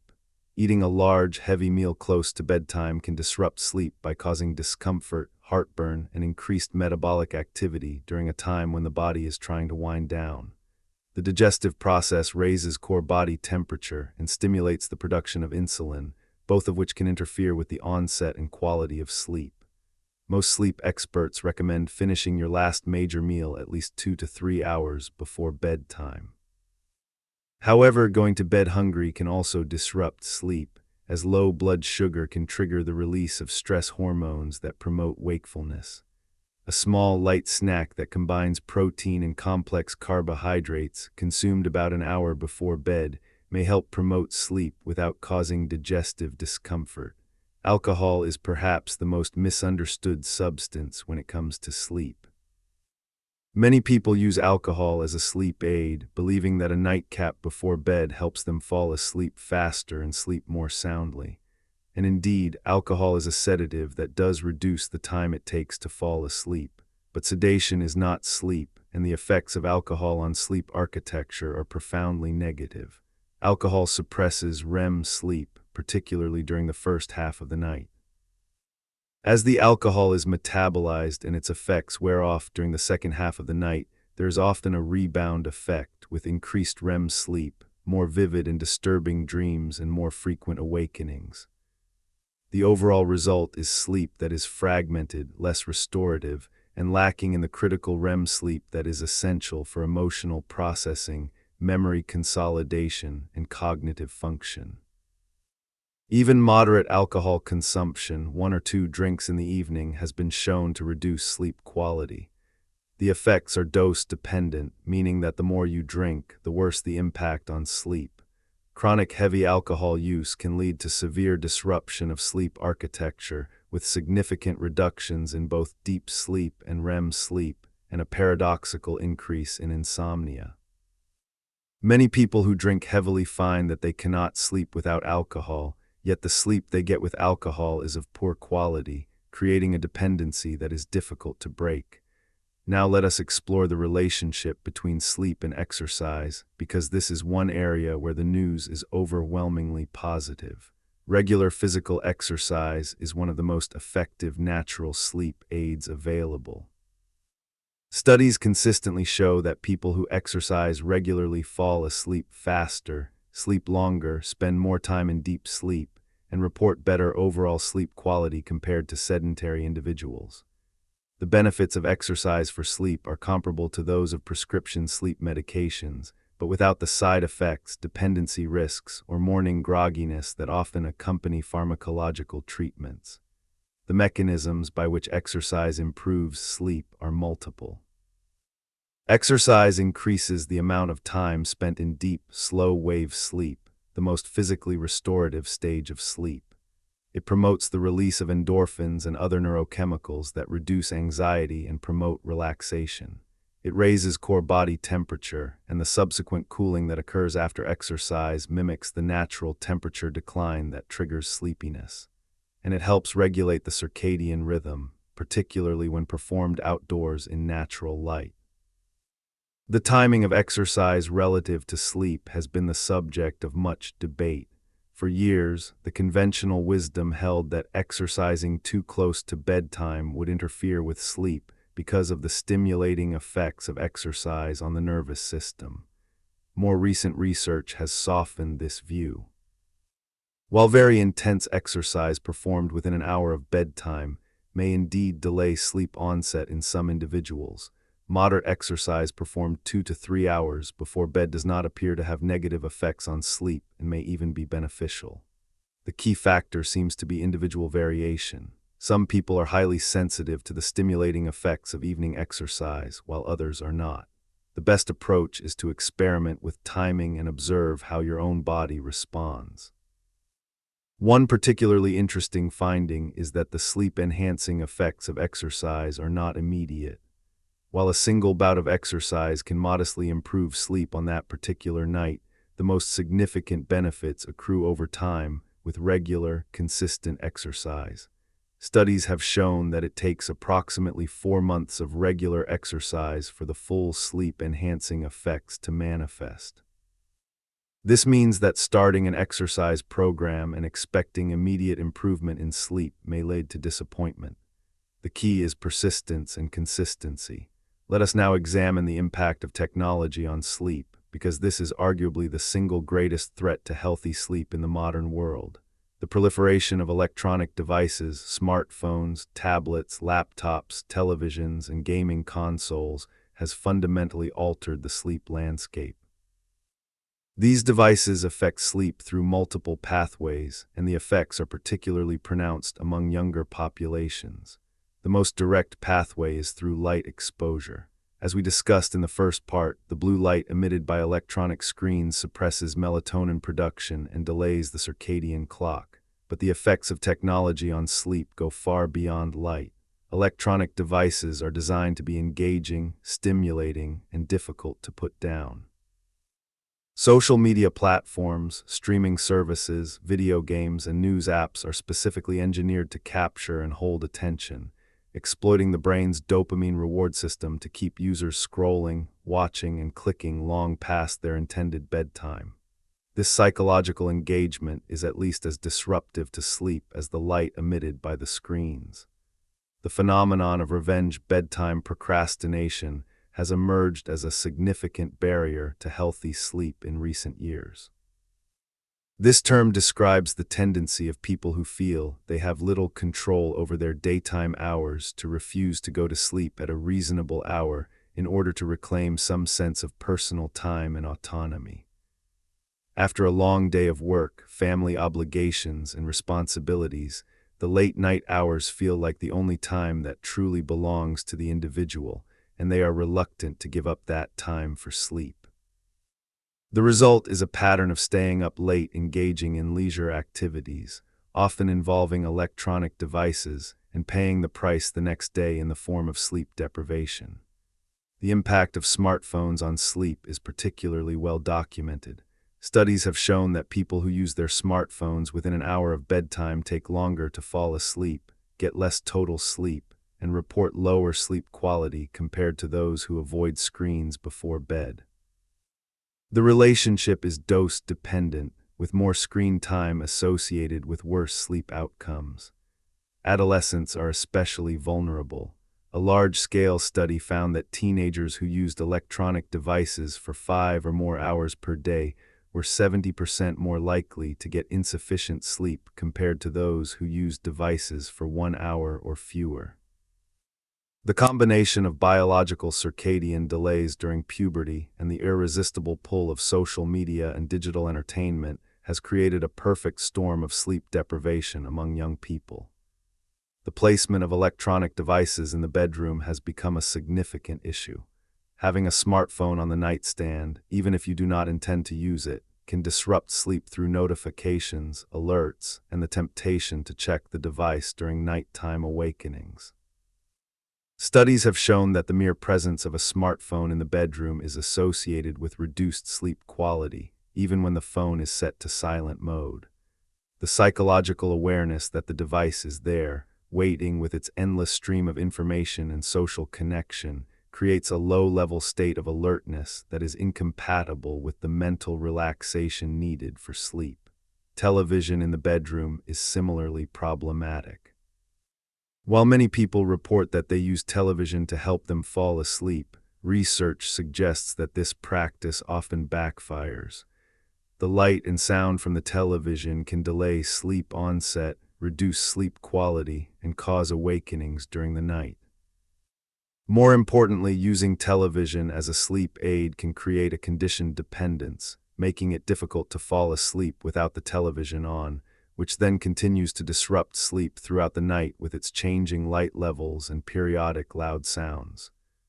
Let us now delve into the relationship between sleep and pain, a connection that affects millions of people and creates one of the most challenging medical dilemmas in healthcare. The relationship between sleep and pain is bidirectional and mutually reinforcing. Pain disrupts sleep, and poor sleep amplifies pain. This creates a vicious cycle that can be extraordinarily difficult to break. Chronic pain conditions such as arthritis, fibromyalgia, back pain, migraines, and neuropathic pain are among the most common causes of insomnia and sleep disruption. Pain activates the brain's arousal systems, making it difficult to fall asleep and easy to be awakened. Even when a person with chronic pain manages to fall asleep, the quality of that sleep is often poor, with reduced time in deep sleep and frequent awakenings. The result is sleep that fails to provide the restoration and recovery that the body and brain need. But here is what many people do not realize. The causal arrow also points in the other direction. Poor sleep does not merely result from pain, it actually makes pain worse. Sleep deprivation lowers the pain threshold, meaning that stimuli that would not normally be painful become painful, and stimuli that are mildly painful become intensely so. Studies have shown that even partial sleep deprivation, reducing sleep by just 2 hours, can increase pain sensitivity by as much as 25%. This hyperalgesia, or increased sensitivity to pain, occurs because sleep deprivation disrupts the brain's natural pain-modulating systems, particularly those involving endorphins and endocannabinoids, the body's own analgesic compounds. This means that for people with chronic pain, improving sleep may be one of the most effective strategies for managing their pain. Yet this approach is often overlooked in clinical practice, where the focus tends to be on treating the pain itself rather than addressing the sleep disruption that is amplifying it. Some researchers have argued that treating insomnia should be a first-line intervention for chronic pain, as improving sleep can reduce pain sensitivity and break the vicious cycle of pain and sleeplessness. The relationship between sleep and mental health is another area where the bidirectional nature of sleep's connections becomes critically important. We touched on this in the first part, but the depth of the relationship warrants further exploration.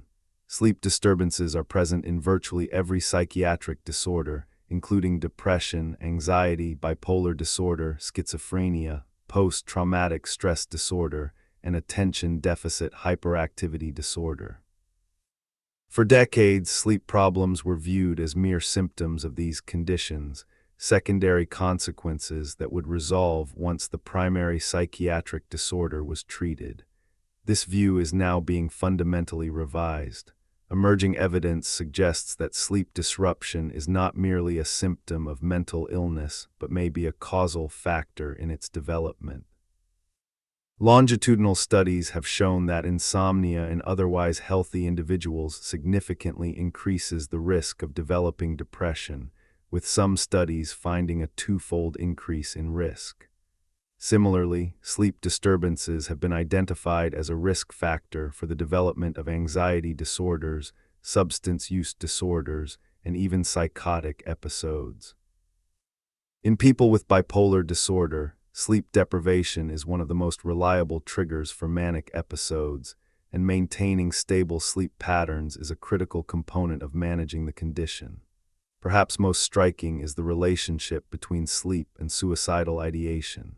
Studies have found that insomnia and nightmares are independent risk factors for suicidal thoughts and behaviors, even after controlling for depression, anxiety, and other psychiatric conditions. The association between sleep disturbance and suicide risk appears to be stronger than many people realize. Poor sleep impairs emotional regulation, increases impulsivity, amplifies feelings of hopelessness, and reduces the cognitive resources needed to cope with psychological distress. In someone who is already vulnerable, these effects can push them toward a crisis that might have been averted with adequate sleep. The encouraging news is that treating sleep disturbances can have significant positive effects on mental health. Studies have shown that cognitive behavioral therapy for insomnia not only improves sleep, but also reduces symptoms of depression, anxiety, and other psychiatric conditions. In some cases, improving sleep has been found to be as effective as direct treatment of the psychiatric condition itself. This has led to a growing recognition that sleep should be considered a transdiagnostic treatment target in mental health, meaning that addressing sleep problems should be a standard part of treatment for virtually all psychiatric disorders.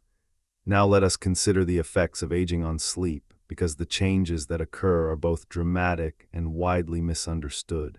As mentioned in the first part, sleep architecture changes significantly across the lifespan. But the full picture of how aging affects sleep is more nuanced and more consequential than most people appreciate. Beginning in the mid-30s, the amount of deep, slow-wave sleep begins to decline. By the time a person reaches their 70s, they may have lost 60 to 70% of the deep sleep they had as a young adult. This loss of deep sleep has far-reaching consequences. Deep sleep is when growth hormone is released, when tissue repair is most active, when the immune system is strengthened, and when the glymphatic system is most actively clearing metabolic waste from the brain. The progressive loss of deep sleep with aging may contribute to many of the health problems associated with getting older, including weakened immune function, slower wound healing, increased inflammation, and accelerated cognitive decline. The circadian rhythm also weakens with age. The amplitude of circadian signals decreases, leading to less distinct differences between daytime alertness and nighttime sleepiness. Older adults tend to feel less alert during the day and less sleepy at night, resulting in a flattening of the sleep-wake cycle that can contribute to both daytime drowsiness and nighttime insomnia. The circadian clock also tends to shift earlier with age, causing older adults to feel sleepy in the early evening and wake up very early in the morning. This shift, combined with the weakened circadian amplitude, means that many older adults are trying to stay awake in the evening when their bodies want to sleep, and trying to sleep in the early morning when their bodies want to be awake. Sleep fragmentation increases with age as well. Older adults wake up more frequently during the night and have more difficulty returning to sleep after these awakenings. The causes of this increased fragmentation are multiple, including age-related changes in bladder function, increased prevalence of pain conditions, medication side effects, and changes in the brain's sleep-regulating systems. The result is that even when an older adult spends 8 hours in bed, they may actually sleep for only 5 or 6 of those hours, with the rest of the time spent lying awake. These age-related changes in sleep are so common that they are often dismissed as a normal part of getting older. And to some extent they are, but there is growing evidence that the magnitude of sleep decline seen in many older adults is not entirely inevitable and may be partly attributable to treatable factors. Sleep apnea, which becomes more common with age, is widely underdiagnosed in older adults. Restless legs syndrome, periodic limb movement disorder, and medication side effects can all contribute to sleep disruption in ways that are amenable to treatment. And the behavioral and environmental factors that affect sleep, such as light exposure, physical activity, caffeine consumption, and bedroom temperature, are modifiable at any age. The connection between sleep loss and cognitive decline in aging has become one of the most active areas of sleep research. We discussed the glymphatic system in the first part and its role in clearing beta amyloid from the brain during deep sleep. The progressive loss of deep sleep with aging means that the brain's ability to clear this toxic protein diminishes over time, potentially allowing beta amyloid to accumulate and form the plaques that characterize Alzheimer's disease. This has led researchers to propose a self-reinforcing cycle in which aging leads to less deep sleep. Less deep sleep leads to more beta amyloid accumulation. Beta amyloid accumulation further disrupts deep sleep, and the cycle continues, potentially driving the progression of neurodegeneration. Some of the most compelling evidence for this cycle comes from studies showing that people who report poor sleep quality in midlife have higher levels of beta amyloid in their brains later in life, even before they show any symptoms of cognitive decline. Other studies have found that people with sleep apnea, which causes chronic sleep fragmentation and intermittent oxygen deprivation, develop biomarkers of Alzheimer's disease at earlier ages than people without sleep apnea. While it would be premature to claim that poor sleep causes Alzheimer's disease, the evidence increasingly suggests that it is a significant contributing factor, and that improving sleep quality across the lifespan may be one of the most promising strategies for reducing the risk of dementia. Let us now explore the extreme end of sleep deprivation, because the consequences of going without sleep entirely are both dramatic and deeply illuminating. The longest scientifically documented period of intentional sleep deprivation was set in 1964 by a 17-year-old high school student named Randy Gardner, who stayed awake for 11 days and 25 minutes, a total of 264.4 hours. The experiment was supervised by a Stanford sleep researcher named William Dement, who carefully documented the effects of this extraordinary period of wakefulness. The progression of symptoms observed in Gardner and in other sleep deprivation experiments follows a remarkably consistent pattern. After 24 hours without sleep, there is noticeable cognitive impairment, difficulty concentrating, irritability, and mild perceptual disturbances. After 48 hours, the impairment worsens significantly, with periods of microsleep, brief episodes lasting just a few seconds during which the brain essentially falls asleep despite the person's efforts to stay awake. These microsleeps become increasingly frequent and difficult to prevent as sleep deprivation continues, and they represent the brain's desperate attempt to obtain the sleep it needs. After 72 hours without sleep, severe cognitive impairment sets in, along with emotional instability, paranoia, and hallucinations. The hallucinations are typically visual and can be quite vivid and disturbing. Beyond 72 hours, the symptoms continue to intensify, with increasing confusion, disorientation, and psychotic-like symptoms. Remarkably, Randy Gardner recovered fully after his ordeal, sleeping for 14 hours and 40 minutes on his first recovery night and returning to a normal sleep pattern within a few days. However, it is important to note that total recovery from prolonged sleep deprivation takes longer than most people realize. While the most severe symptoms resolve quickly, subtle cognitive deficits can persist for several days, even after apparently adequate recovery sleep. Studies have shown that the brain does not simply make up all of the lost sleep hour for hour. Instead, it prioritizes the most critical stages, recovering deep sleep first and then REM sleep, often compressing these stages into denser, more intense blocks during recovery nights. The question of whether sleep deprivation can be fatal is one that has been answered tragically by both animal experiments and rare human medical cases. In the 1980s, researcher Alan Richafin conducted experiments in which rats were continuously deprived of sleep using a method that kept them awake whenever they tried to sleep while allowing control rats to sleep normally. The sleep-deprived rats showed a consistent and devastating progression of symptoms: weight loss despite increased food intake, skin lesions, body temperature dysregulation, weakened immune function, and ultimately death. All of the sleep-deprived rats died within 11 to 32 days, while all of the control rats survived. The exact cause of death was never definitively determined, but it appeared to involve a catastrophic failure of multiple organ systems, likely driven by the collapse of the immune system and the body's inability to regulate its own internal environment without sleep. In humans, there is a rare and devastating disease called fatal familial insomnia that provides perhaps the most dramatic evidence of sleep's essential nature. Fatal familial insomnia is a prion disease caused by misfolded proteins that progressively destroy the thalamus, the brain region that plays a critical role in regulating sleep. The disease typically strikes in middle age and follows a relentless course. The affected person gradually loses the ability to sleep, beginning with progressively worsening insomnia and progressing to a state of near total sleeplessness. As the disease advances, the patient develops panic attacks, paranoia, hallucinations, rapid weight loss, and dementia.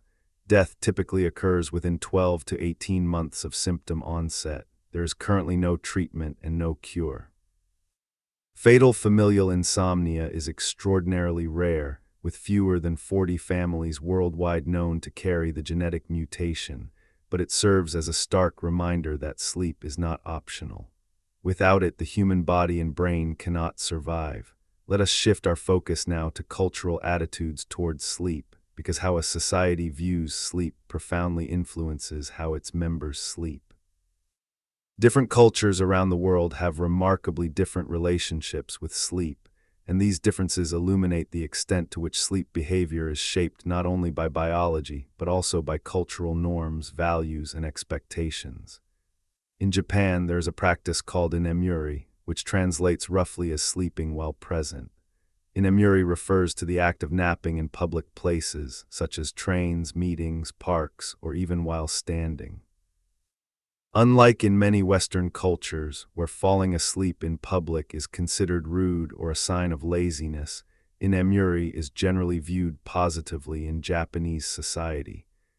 It is interpreted as a sign that the person has been working so hard that they have exhausted themselves, and it is therefore seen as evidence of dedication and commitment rather than sloth. This cultural acceptance of public napping exists alongside a broader cultural pattern of relatively short nighttime sleep, with surveys showing that Japanese adults sleep fewer hours per night on average than adults in most other developed nations. In many Scandinavian countries, particularly in Denmark, Norway, and Sweden, there is a widespread practice of leaving infants to nap outdoors in their strollers, even in cold weather. Parents routinely park their babies outside in temperatures that would alarm parents in other parts of the world, bundled in warm clothing and blankets, and allow them to sleep in the fresh air. This practice is rooted in the belief that fresh air promotes better sleep and better health, and it is supported by some research showing that babies who nap outdoors tend to sleep longer and more deeply than those who nap indoors. The practice reflects a cultural comfort with cold weather exposure and a deep-rooted trust in the health benefits of outdoor life. In Spain and several other Mediterranean countries, the tradition of the afternoon siesta has deep cultural roots, although it has been declining in recent decades as modern work schedules have made it increasingly impractical. The siesta tradition reflects an understanding, whether intuitive or learned, that the human circadian rhythm includes a natural dip in alertness in the early to mid-afternoon, making this an ideal time for a short period of rest. Research has supported the health benefits of regular afternoon napping, with some studies finding that people who nap regularly have lower rates of cardiovascular disease and better cognitive function compared to those who do not nap. Indigenous cultures around the world have traditionally had sleep patterns that differ significantly from the consolidated nighttime sleep pattern that dominates modern industrial societies. Studies of hunter-gatherer societies in Africa and South America have found that these groups do not sleep in the strict 8-hour blocks that are considered normal in the developed world. Instead, they tend to go to sleep a few hours after sunset and wake before dawn, sleeping an average of about 6.5 to 7 hours per night. They rarely nap during the day, and their sleep is closely tied to environmental temperature rather than light levels, with sleep onset occurring as temperatures begin to drop in the evening and waking occurring as temperatures begin to rise in the morning. Interestingly, these groups have very low rates of insomnia, suggesting that the modern epidemic of insomnia may be driven more by the environmental and behavioral conditions of modern life than by any inherent flaw in human sleep biology. The concept of co-sleeping, or sharing a sleeping surface with infants or young children, varies dramatically across cultures. In many parts of the world, including much of Asia, Africa, and South America, co-sleeping is the norm and is considered natural, healthy, and essential for parent-infant bonding. In many Western countries, co-sleeping is discouraged by pediatric guidelines due to concerns about sudden infant death syndrome, and parents are advised to place infants in separate cribs or bassinets. The debate around co-sleeping is complex and emotionally charged, with strong opinions on both sides. What is clear is that the modern Western practice of placing infants in separate rooms from their parents is historically unusual and culturally specific.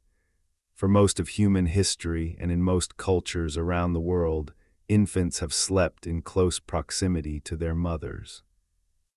Now let us examine the pharmaceutical landscape of sleep, because sleeping pills are among the most widely prescribed medications in the world, and their use raises important questions about efficacy, safety, and the nature of sleep itself. The most commonly prescribed sleeping pills belong to a class of drugs called benzodiazepine receptor agonists, which include medications such as zolpidem, escipicolone, and zaleplon. These drugs work by enhancing the activity of GABA, the brain's primary inhibitory neurotransmitter, producing sedation and reducing the time it takes to fall asleep. However, it is crucial to understand that the sleep produced by these medications is not the same as natural sleep.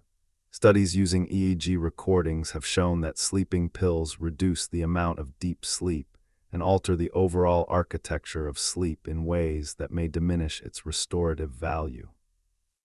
The sedation produced by these drugs is sometimes described as knocking the brain out rather than allowing it to sleep naturally, and the distinction matters because the specific patterns of brain activity that characterize natural sleep stages are critical for memory consolidation, emotional processing, immune function, and other vital processes. Sleeping pills also carry significant risks. They can cause next-day drowsiness, cognitive impairment, dizziness, and falls, particularly in older adults. They can produce rebound insomnia, in which insomnia worsens when the medication is discontinued, creating a dependency in which the person feels unable to sleep without the drug. Some sleeping pills, particularly zolpidem, have been associated with complex sleep behaviors such as sleepwalking, sleep driving, sleep eating, and even making phone calls or sending text messages while asleep, with no memory of these activities upon waking. These behaviors can be dangerous and have led to injuries and deaths. Perhaps most concerning are the long-term health risks associated with sleeping pill use. Large epidemiological studies have found that people who regularly use sleeping pills have significantly higher mortality rates than those who do not, even after controlling for other health factors. One study found that people who took sleeping pills even occasionally, fewer than 18 pills per year, had a 3.6 times higher risk of death compared to non-users. Those who took them regularly had a 5.3 times higher risk. The same study found that regular sleeping pill use was associated with a 35% increase in cancer risk. While these are observational findings and do not necessarily prove that sleeping pills cause death or cancer, the associations are striking and have led many sleep experts to advise caution in the use of these medications. This is why cognitive behavioral therapy for insomnia, or CBTI, is now recommended as the first-line treatment for chronic insomnia by major medical organizations around the world. Unlike sleeping pills, CBTI addresses the root causes of insomnia and produces lasting improvements without the risks associated with medication. Unfortunately, access to CBTI remains limited, partly because there are not enough trained providers and partly because many patients and physicians default to the seemingly easier solution of a prescription. Efforts are underway to expand access through online CBTI programs, which have been shown to be effective and could potentially reach millions of people who currently lack access to in-person therapy. Let us now explore a topic that rarely receives the attention it deserves: the relationship between sleep and driving. Drowsy driving is one of the leading causes of traffic accidents and fatalities, and its prevalence is almost certainly underestimated because drowsiness, unlike alcohol, cannot be measured by a breathalyzer or blood test. Conservative estimates suggest that drowsy driving causes tens of thousands of crashes, thousands of injuries, and hundreds of deaths each year. But many experts believe the true numbers are significantly higher, because drowsy driving often goes unreported or is misattributed to other causes.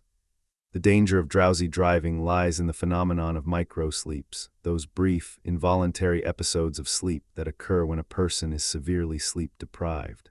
A microsleep lasting just 4 to 5 seconds while driving at highway speed means that the vehicle travels the length of a football field with no one in control. The driver is not merely inattentive, they are literally asleep, with their eyes closed and their brain in a sleep state. Microsleeps are unpredictable and often occur without warning. The driver may not even be aware that they happened. This is what makes drowsy driving so dangerous. Unlike drunk driving, where the impairment is relatively constant, drowsy driving can go from manageable to catastrophic in an instant, with no warning whatsoever. Certain populations are at particularly high risk for drowsy driving. Young adults, especially males between the ages of 16 and 29, are overrepresented in drowsy driving crashes, partly because of their tendency to stay up late and underestimate the effects of sleep deprivation. Shift workers, commercial truck drivers, and medical professionals who work long hours are also at elevated risk. Studies of medical residents who work extended shifts of 24 hours or more have found that they have a significantly increased risk of being involved in motor vehicle accidents on their drive home from work. One study found that the risk of a crash more than doubled after an extended work shift compared to a non-extended shift. The parallel between drowsy driving and drunk driving is worth emphasizing, because while society has made enormous strides in raising awareness about the dangers of drunk driving, drowsy driving remains relatively underrecognized as a public safety threat. As we noted in the first part, being awake for 24 hours produces cognitive impairment equivalent to a blood alcohol concentration of 0.10%, which exceeds the legal limit for driving. Yet there are no legal consequences for driving in this impaired state, no public awareness campaigns comparable to those against drunk driving, and no cultural stigma attached to getting behind the wheel while sleep-deprived. This is a significant gap in public safety that costs lives every day. Let us now turn to one of the most intriguing and rapidly evolving areas of sleep science, the relationship between sleep and the gut microbiome. The gut microbiome is the vast community of trillions of bacteria, viruses, fungi, and other microorganisms that live in the human digestive tract. In recent years, research has revealed that the gut microbiome plays a surprisingly large role in health, influencing everything from digestion and metabolism to immune function and mental health. And emerging evidence suggests that the gut microbiome and sleep are intimately connected. Studies have shown that the composition of the gut microbiome is influenced by sleep duration and quality. People who sleep well tend to have more diverse and balanced gut microbiomes compared to those who sleep poorly. Sleep deprivation has been shown to alter the relative abundance of certain bacterial species in the gut, shifting the microbiome toward a composition associated with metabolic dysfunction and inflammation. At the same time, the gut microbiome appears to influence sleep. Certain gut bacteria produce neurotransmitters and other compounds that can affect brain function and sleep regulation.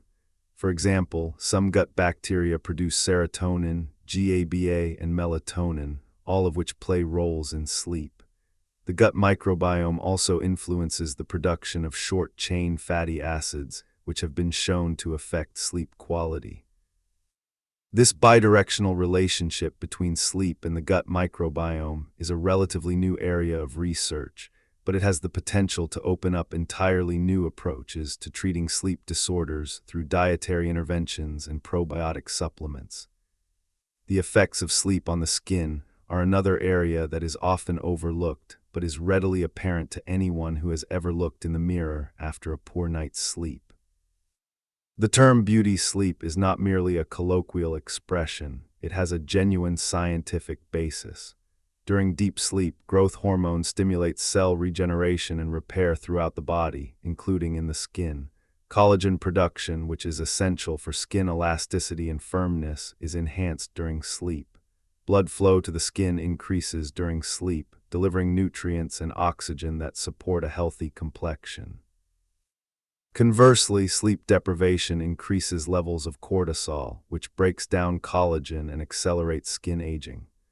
Chronic sleep deprivation has been associated with increased signs of skin aging, including fine lines, wrinkles, uneven pigmentation, and reduced elasticity.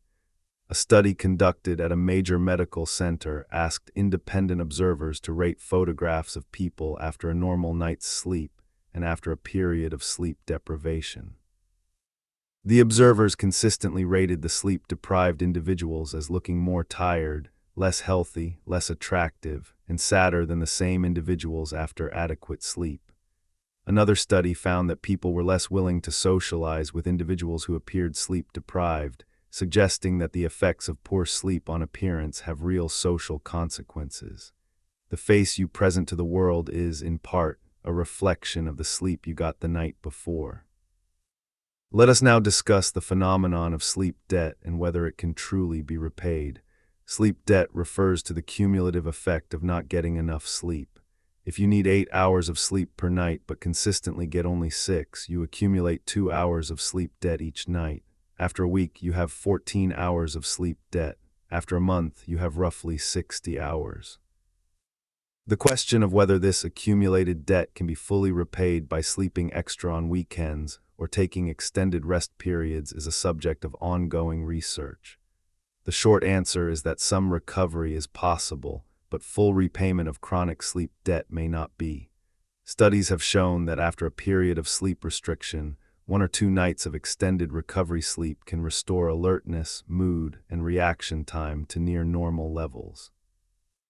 However, more subtle cognitive deficits, particularly in areas such as attention, memory, and executive function, may persist for longer periods even after apparently adequate recovery sleep. And the physiological effects of chronic sleep deprivation, such as metabolic disruption, immune suppression, and inflammatory changes, may not be fully reversed by a few nights of extra sleep. Some research suggests that years of chronic sleep restriction may produce lasting changes in the brain and body that are not easily undone.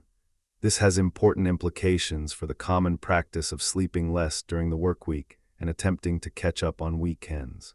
While weekend recovery sleep is certainly better than no recovery at all, it does not fully compensate for the accumulated deficit of the preceding week. And the cycle of restriction and recovery itself, the repeated oscillation between sleep deprivation and sleep extension, has been associated with metabolic disruption and health risks independent of total sleep time. The most effective strategy is not to accumulate sleep debt in the first place, by prioritizing consistent, adequate sleep every night rather than treating sleep as a flexible resource that can be borrowed from and repaid at will. Now, as we approach the conclusion of this documentary, let us discuss practical strategies for improving sleep. The science of sleep has yielded a wealth of evidence-based recommendations that can help virtually anyone sleep better. These strategies do not require expensive equipment, prescription medications, or radical lifestyle changes. They require only knowledge, intention, and consistency. The first and most important strategy is to maintain a consistent sleep schedule. Go to bed and wake up at the same time every day, including weekends and holidays. This consistency reinforces your circadian rhythm and helps your brain know when it is time to sleep and when it is time to be awake. Irregular sleep schedules confuse the circadian clock and make it harder to fall asleep and wake up at the desired times. Set an alarm not only for waking up but also for going to bed as a reminder that your sleep window is beginning. Create a sleep-friendly environment. Your bedroom should be cool, dark, and quiet. Use blackout curtains or a sleep mask to eliminate light.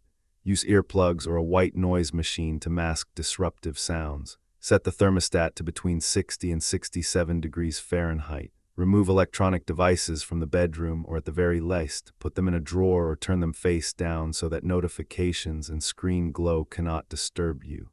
Reserve the bed for sleep and intimacy only. Do not work, eat, watch television, or scroll through your phone in bed.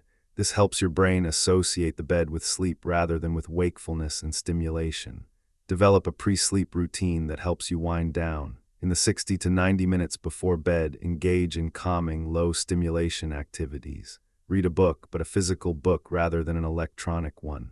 Listen to soothing music. Practice gentle stretching or yoga.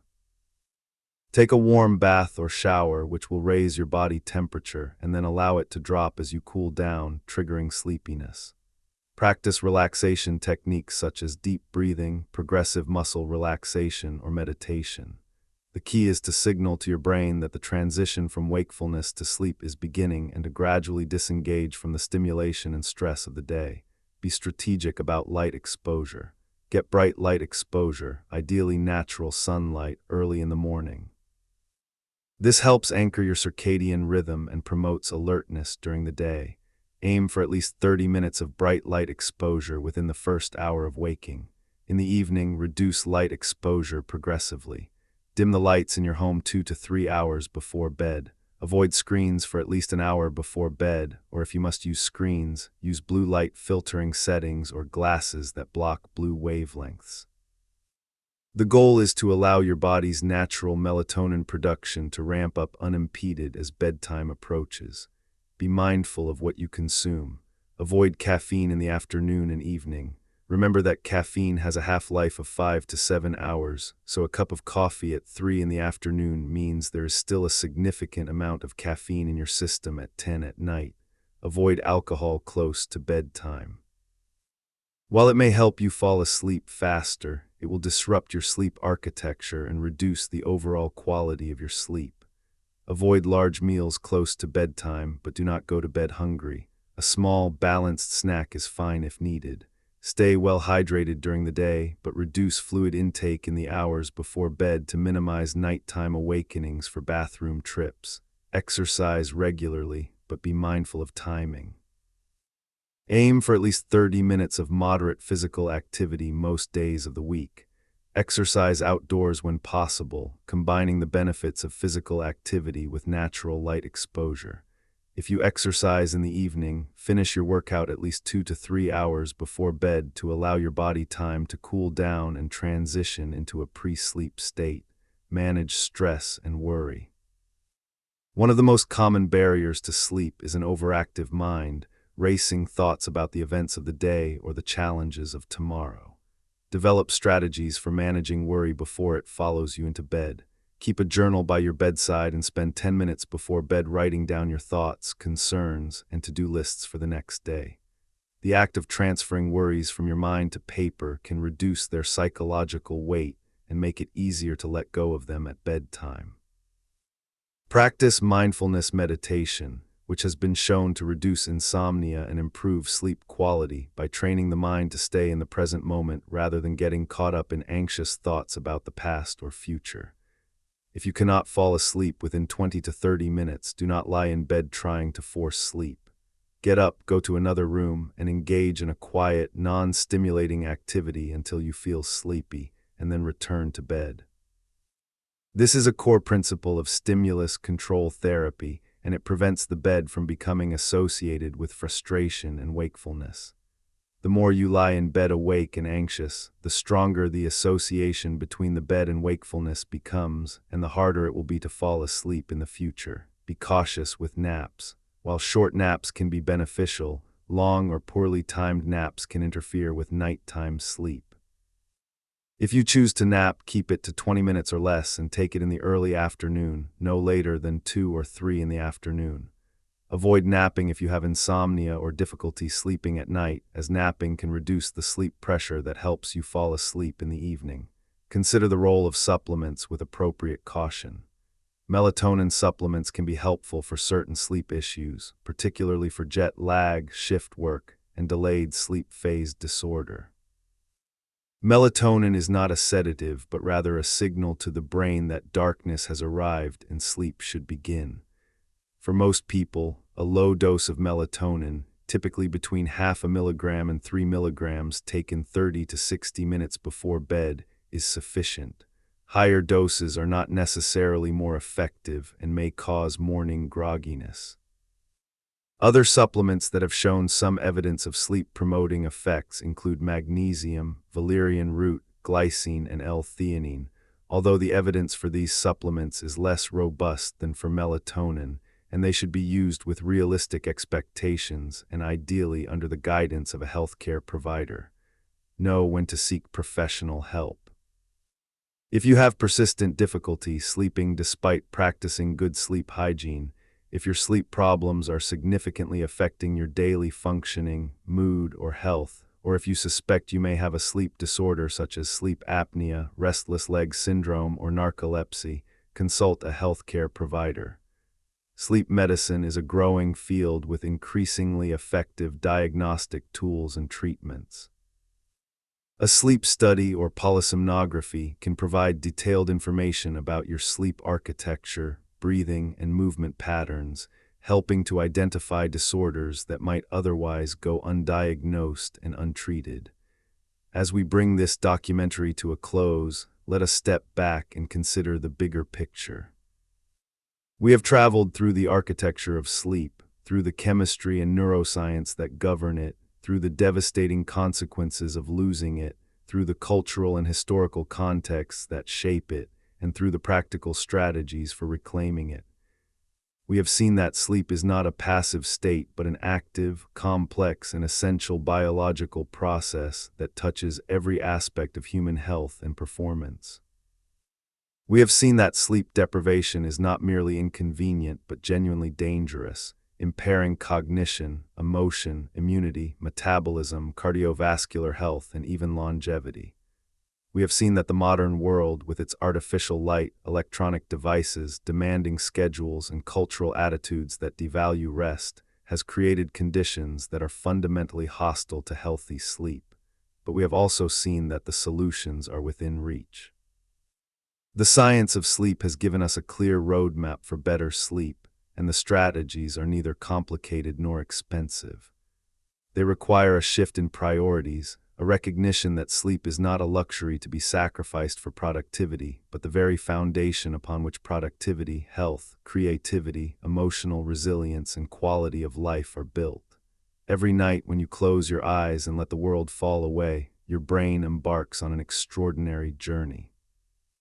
It consolidates memories, processes emotions, cleans toxic waste, repairs tissues, strengthens the immune system, regulates hormones, and engages in creative problem solving that your waking mind could never accomplish.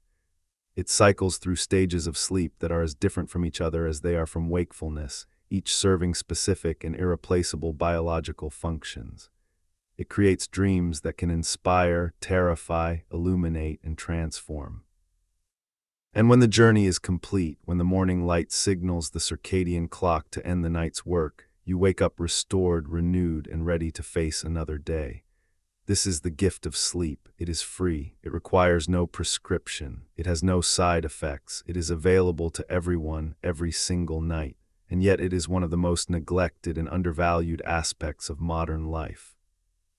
The question we must each ask ourselves is simple. Will we honor this gift, or will we continue to squander it? The science is clear. The evidence is overwhelming. The choice is yours. Sleep well. Your life depends on it.